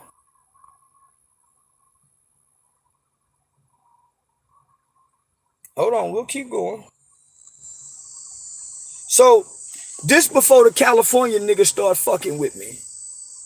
This before them bitch ass California niggas start fucking with me, right? This before I came to the internet and everybody got jealous and the California niggas started hating on me. See, when I was writing about California niggas 4 years ago, they wasn't saying nothing. But now they trying to fuck with me, so peep game, right? California niggas had the strongest game we've ever seen in our lifetime. The Crip and Blood game they put down was so strong and influential, it literally took over niggas' states, cities, neighborhoods, prisons, jails, families, etc. The Crip and Blood game made millions of niggas claim, kill, die, sell dope for, cross family and friends for, went to prison for, all in the name of California streets. Streets niggas ain't never seen or walked on. None of us could have been very smart or true brave hearts. We had to been some easily misled, fool-hearted country bumpkin niggas to follow they game. But when I wasn't famous, you see, everybody doing it for fame now. Bitch ass niggas. Hold on. Now remember I told y'all on 2017, where were we at? What were we doing? Stop Shit Cleanup Day on what day? Stop Shit Cleanup Day, December 11, 2017. Look what we come to do. Look, I'm constantly doing this now. So we come back on December 11, 2017, 4 years later.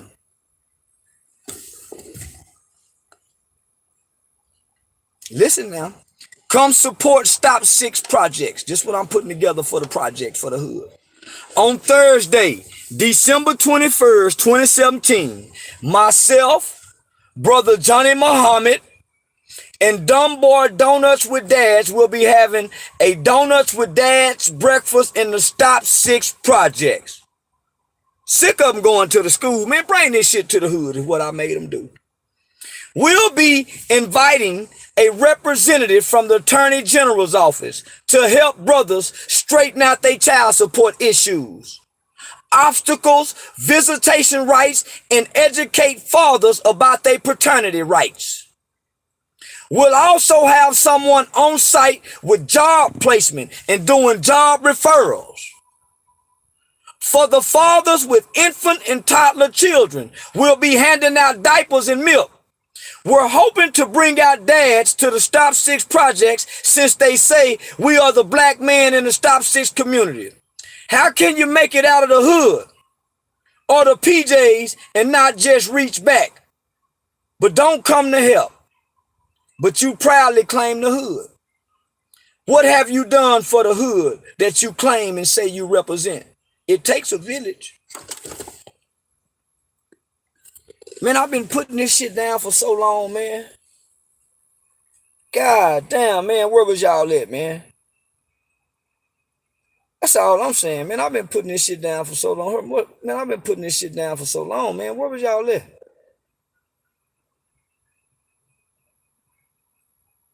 That's all I'm saying, man. Y'all got so much to say. But when I was putting it down, hold on, let me show you something else. When I was putting it down,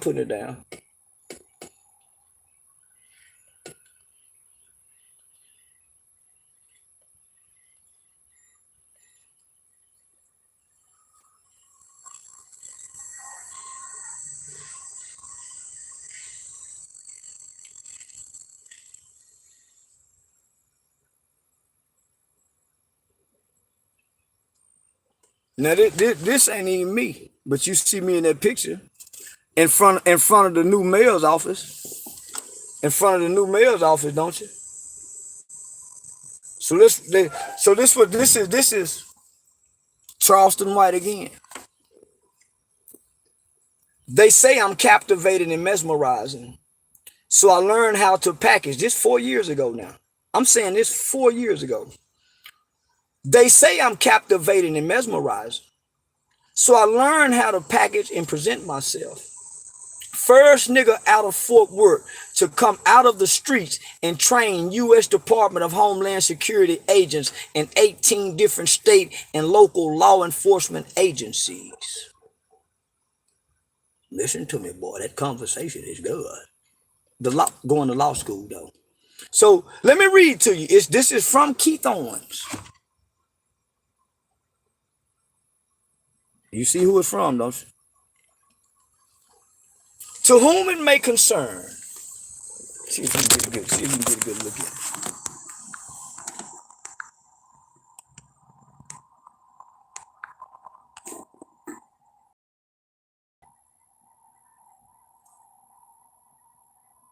U.S. Department of Homeland Security. R.E. Charleston White. Let's read it, boys and girls.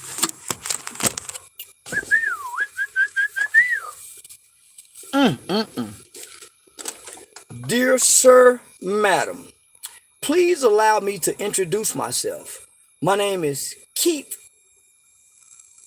Blump Blump, and I am employed as a special agent with the Department of Homeland Security Investigations located in Dallas, Texas.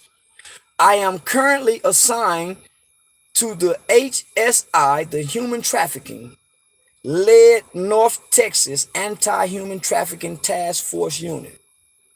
Homeland Security Investigation North Texas Anti-Human Trafficking Task Force Unit, which is comprised of local, state, and federal law enforcement practitioners that investigate offenses and violations related to human trafficking, specifically in the areas of commercial sex industry.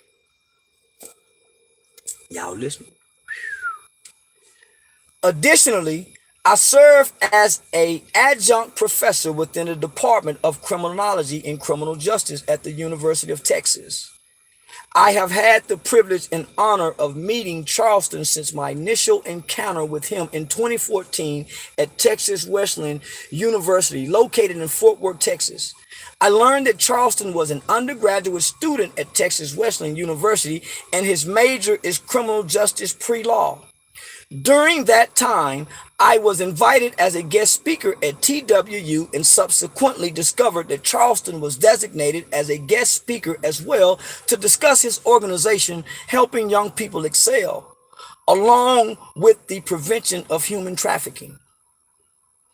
After listening to Charleston's extraordinary story and his commitment and dedication to assisting young people, I was sincerely impacted by his passion to guide and assist troubled youth into a positive direction. With that being said, I was so impressed by Charleston's own experience within the juvenile justice system and the challenges he overcame. I subsequently invited him to attend and speak at an advanced human trafficking class for law enforcement practitioners at Eastfield College Police Training Academy located in Mesquite, Texas. This course is extremely important to first responders, police officers, in addressing and triaging victims of human trafficking. As a result of Charleston's life experiences while growing up in an urban community where crime was consistently present, he effectively provided his extensive knowledge and insight regarding possible indicators of commercial sex trafficking.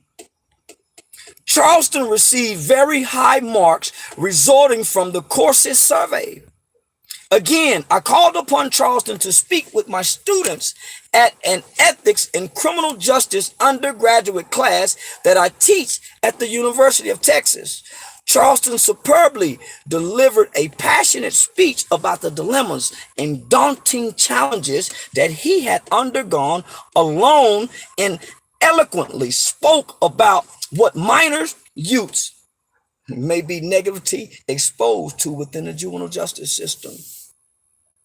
My students were completely engaged during Charleston's presentation and learned a great deal from him. My students truly appreciated his story and ideologies related to his interaction with law enforcement, the court system, and the state of Texas Department of Correction. Charleston received high ratings. Charleston received high ratings from my undergraduate students, and he proved to be the best guest speaker / presenter that I hosted while instructing that class. In my humble opinion, Charleston augments his theoretical perspective and applied practical application by being a helpful voice of those juveniles who may be coping with difficulties in life. Preach, preacher. It is with great honor that I write this letter of reference on behalf of Charleston White. I am confident that Charleston will perform his role as an advocate to champion and assist troubled youth within our society. If you should have any question, please feel free to call me. Hey, what's up, Rolo? Shit, another man out here preaching and teaching. Already, man. Right, good to see you. Already, my nigga. Right. Hey man, you got some of your stuff? Yeah, I got it in the truck. You got like 3X. Man, I got some 2X's. Yeah, I got the 3X's and 4, 5X's at the house. I got some 2X's. Them 2X's. All right. All right, bet.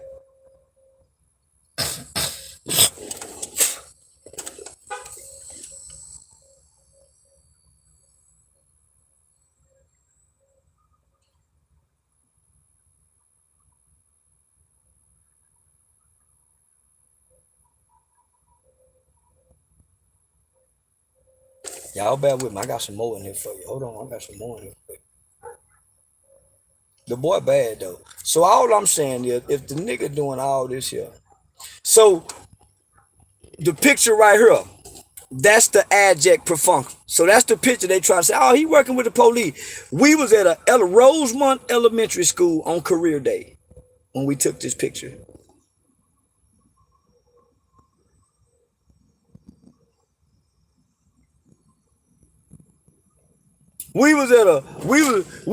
They passed this picture around the internet.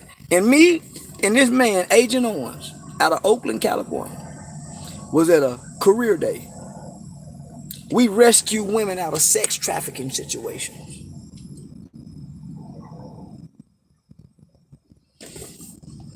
See, they'll come to the internet and tell you anything, man. So let me show you these links right quick. Hold on. So you see that, right? Hold on. Let me show you so y'all don't think I'm bullshitting. I want y'all to read this with me. That's from a community frontline organization. So y'all don't think I'm lying.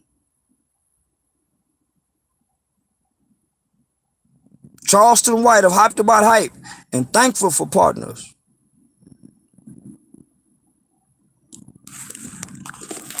So these niggas get caught up into this. Yeah, man, these niggas, so they got to hate on it. The little kid swag for press. That's the little kid swag for press. That's the little kid Kwame Brown, Harlem Globetrotters. I wear stuff on Say Cheese TV, and we blew the kid. Man, come on, man.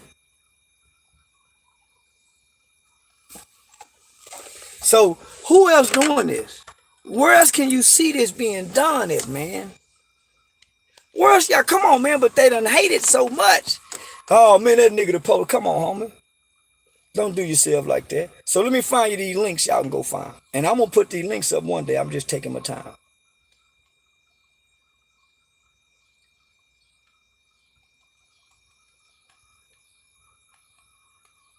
Hold on. Let me put these links on you right quick.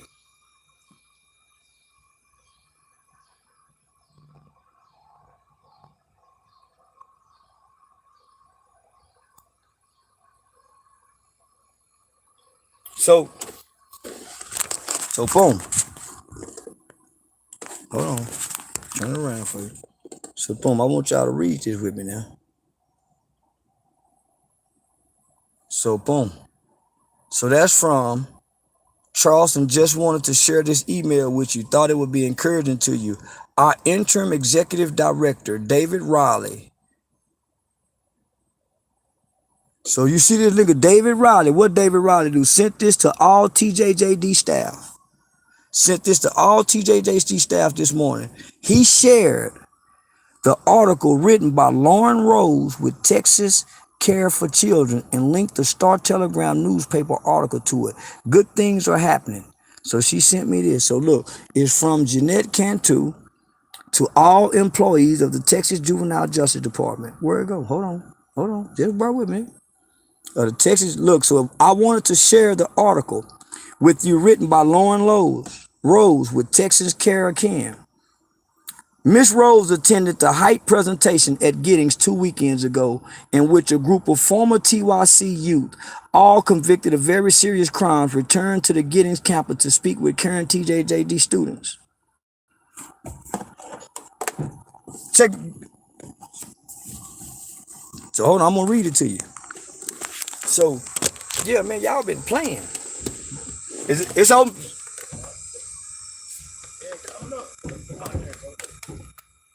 So peep game, right? Look what it said. All convicted of serious crime returned to Giddings campus to speak with current TJJD youth. The presenters were able to connect with the Giddings youth in a powerful way and presented a message of hope and opportunity to those who truly want to change their lives. The article below speaks directly to the very important work each of you are doing every day when you interact with the kids in our care. And it speaks to the notion that we do make a difference, even if the impact and influence is not so apparent at the time. See, we go back and inspire the workers too. This department serves as a vital purpose in this state, not only in terms of public safety, but in changing individuals' lives too and adding to the health of our community. Thank you for your services. So David Riley. So the title of it, and you too can go find this, with Lauren Rose, Texas Care for Children, right?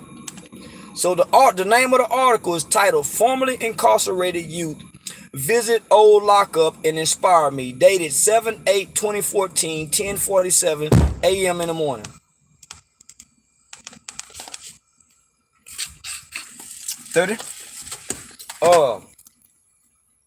So yeah, y'all check this out, man. So I'm gonna let y'all, cause some of y'all will go research it. Yeah, some of y'all already, man. Appreciate your support, my nigga. All right. It's a hat back there. You want one too? Nah, I don't be wearing. Oh yeah. How much they cost? I don't be wearing no hat. Yeah. You don't never see you with no hat. Yeah. I mean, in the wintertime it get cold. But I got the beanies coming. The beanies ain't here yet. I got my hair, man. You know, Yeah. You still got waves and shit. Yeah. All right, let me go and move. I got my little baby boy. All right, fam.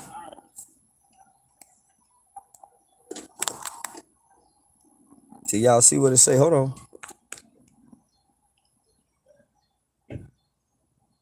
So I'm gonna read it to you, right? So boom.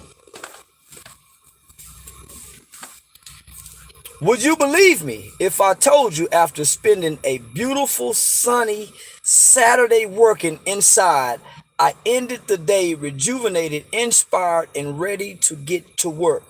What if I told you I spent the day listening and talking to men who had been convicted of some of the most serious offenses you can imagine, including murder and capital murder? And it was those men who had left me inspired. On Saturday, I had the honor and privilege of joining currently incarcerated youth at the Giddings State School for a panel presentation by previously incarcerated youth. The panel was organized by former offenders, now all grown men, because they wanted to give back. They wanted to share with the youth their experiences and how the tools they received from the Texas Youth Commission, now part of the Texas Juvenile Justice Department, had helped them change their lives for the better. All 9 of the men had previously spent time in and out of the Texas juvenile justice system. All had been locked up in a Texas Youth Commission, and all but 2 of those were transferred to prison to continue their sentences in adult system.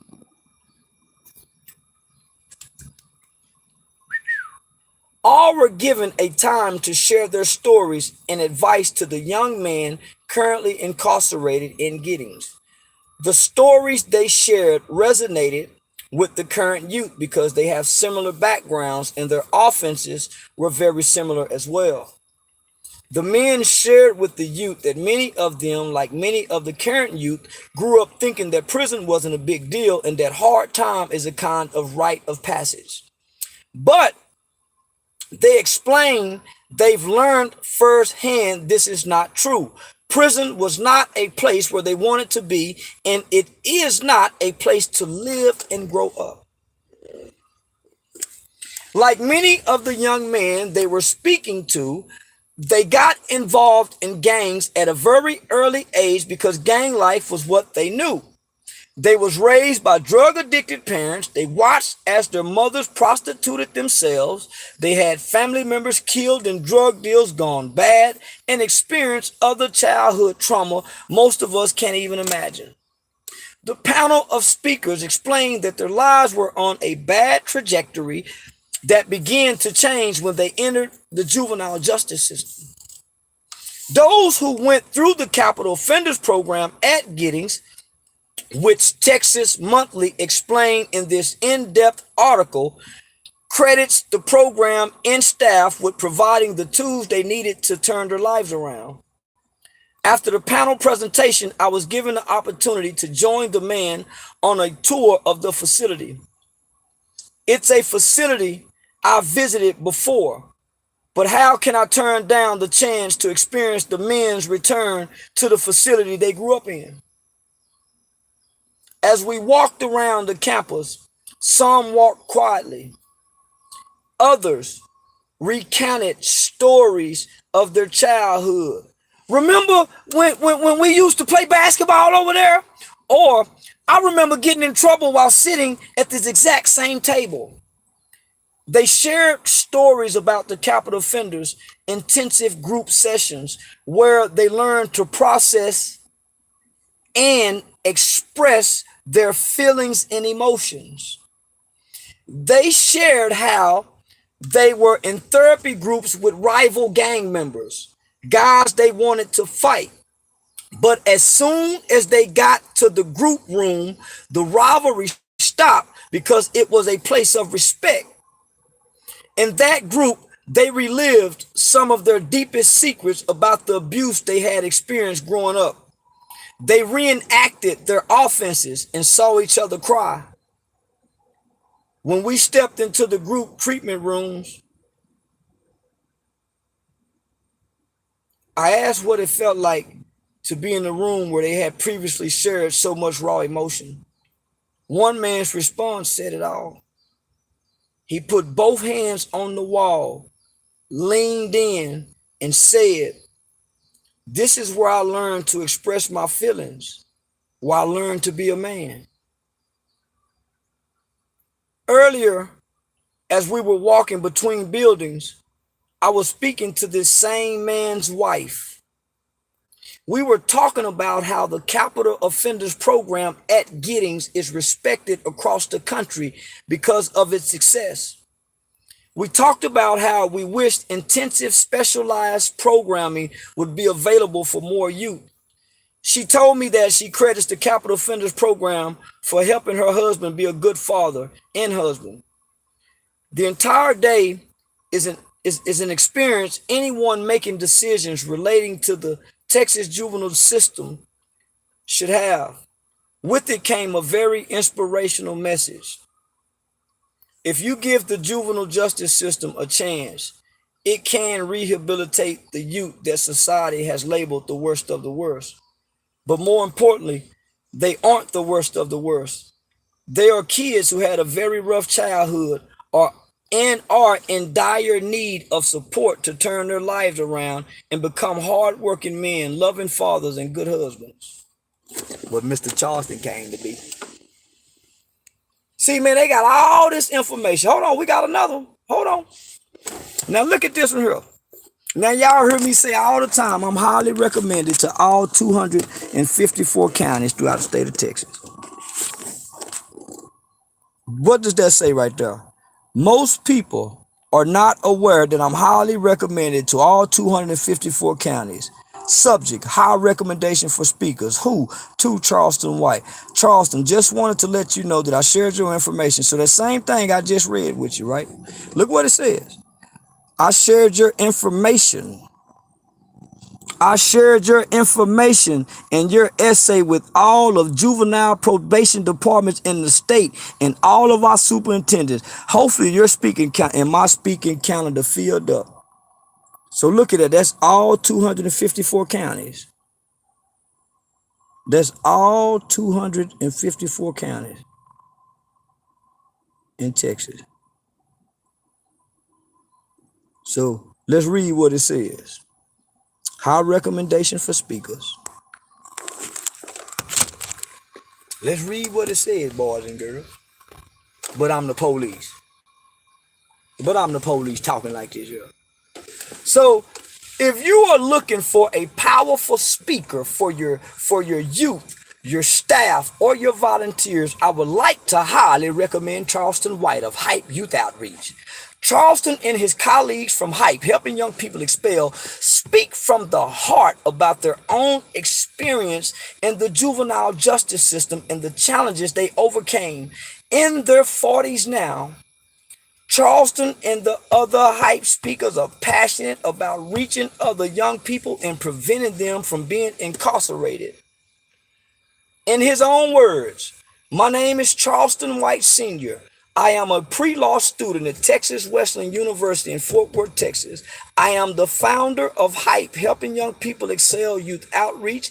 I spent 6.5 years in Giddings State School for the crime of murder.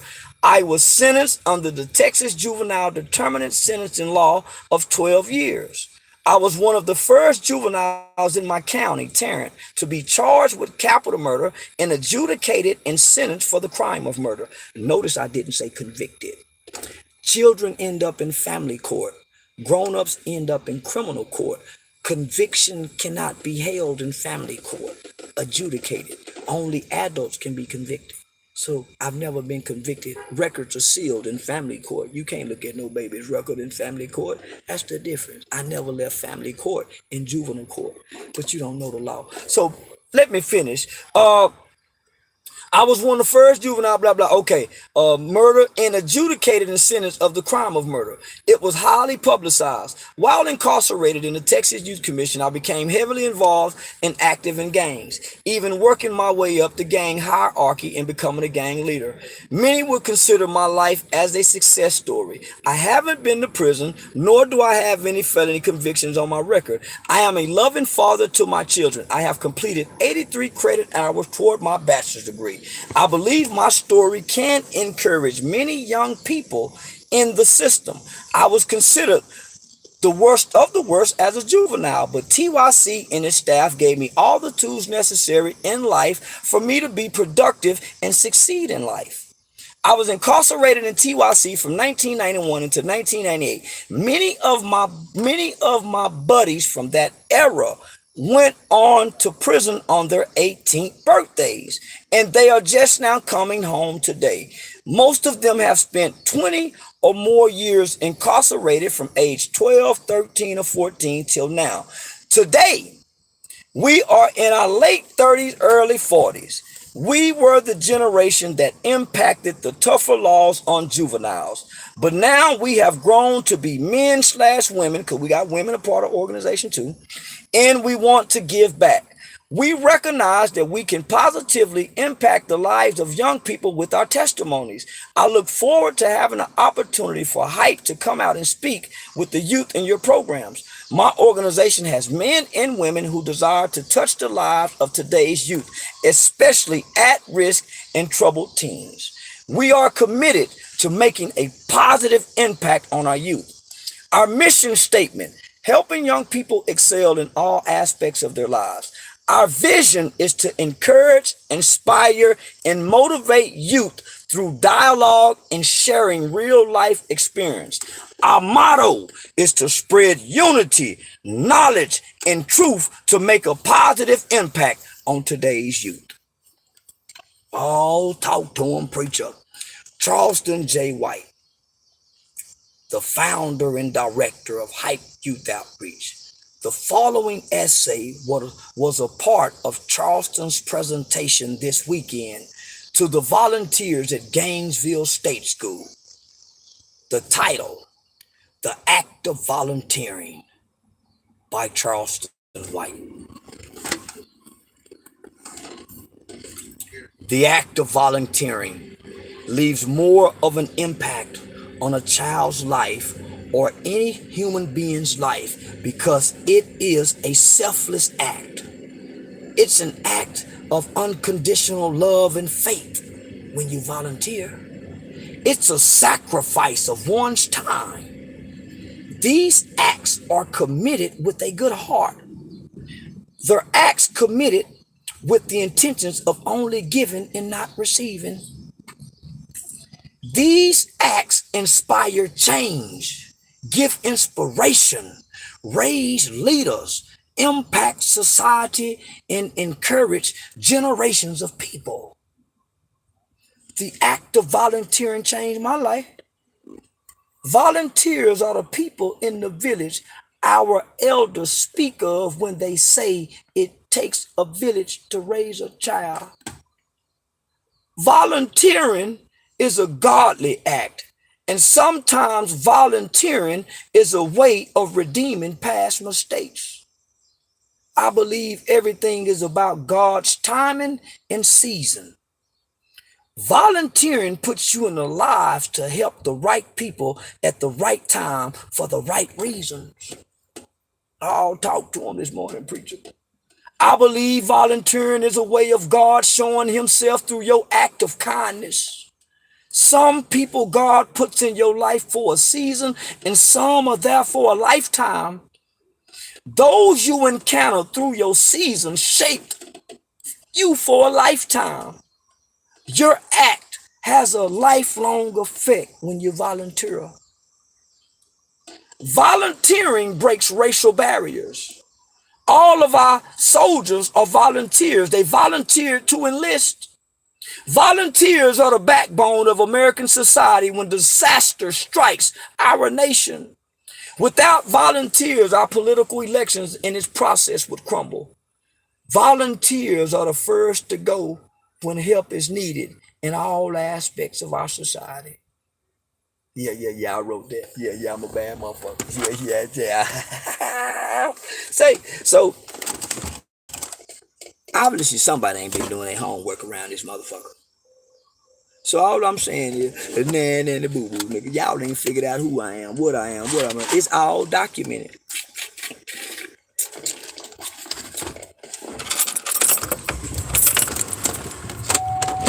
Say, man, I'll be right back. I gotta go get me hope. All right. So that's all I'm saying, motherfucker.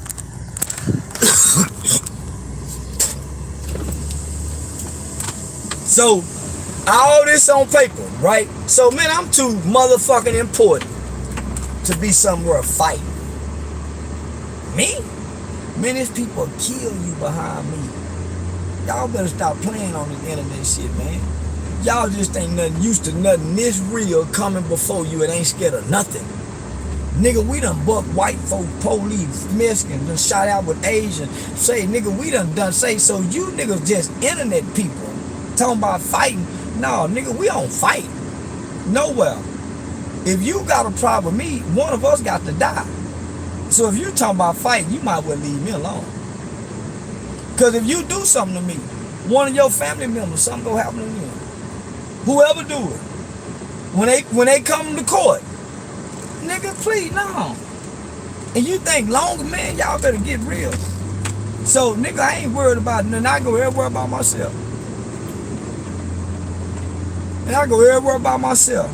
And you gotta pay me up front. Say, man, these people book me up front. Say, I'm booked for something in October 3rd. I done already been paid.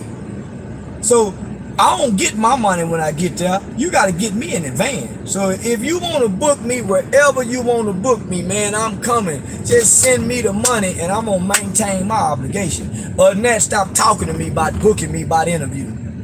Every day my people put how you can contact me on booking her. So don't get on her typing. Niggas say, let's talk money. Money talk, not words on the internet. Not words on no motherfucking internet, man. So all broke niggas and broke motherfuckers, find you somebody else to go fuck with broke nigga. Cause I've been at an elite level for a long time. Y'all just think I'm new. But the elite people, I've been above your head, nigga. So there's nothing that you can know up in that sky. You ain't even been up there. That's where I been. On the mountaintop, nigga. I've been on the mountaintop.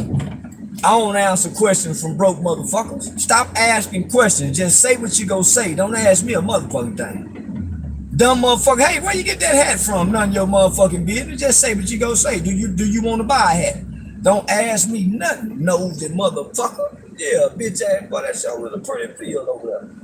Yeah, don't ask me nothing, motherfucker. But say, I can go on and on and on and on and on and on and all day about me. And I just say I love talking about me. I love getting on here saying, yeah, you bitch ass niggas ain't done this kind of work. Yeah, you can Google my name, hoe ass nigga. Ain't no shame on my name, nigga, cause I ain't no street nigga. I ain't all this shit I've been doing. People write like this about me, nigga. I can't be in no motherfucking street. I can't be getting in trouble. No, nigga. I'm the man in my city, and ain't nobody fucking me. Ain't nobody, not when it come to this here, baby. Not when it comes to this here, baby. I'm Superman around these poles.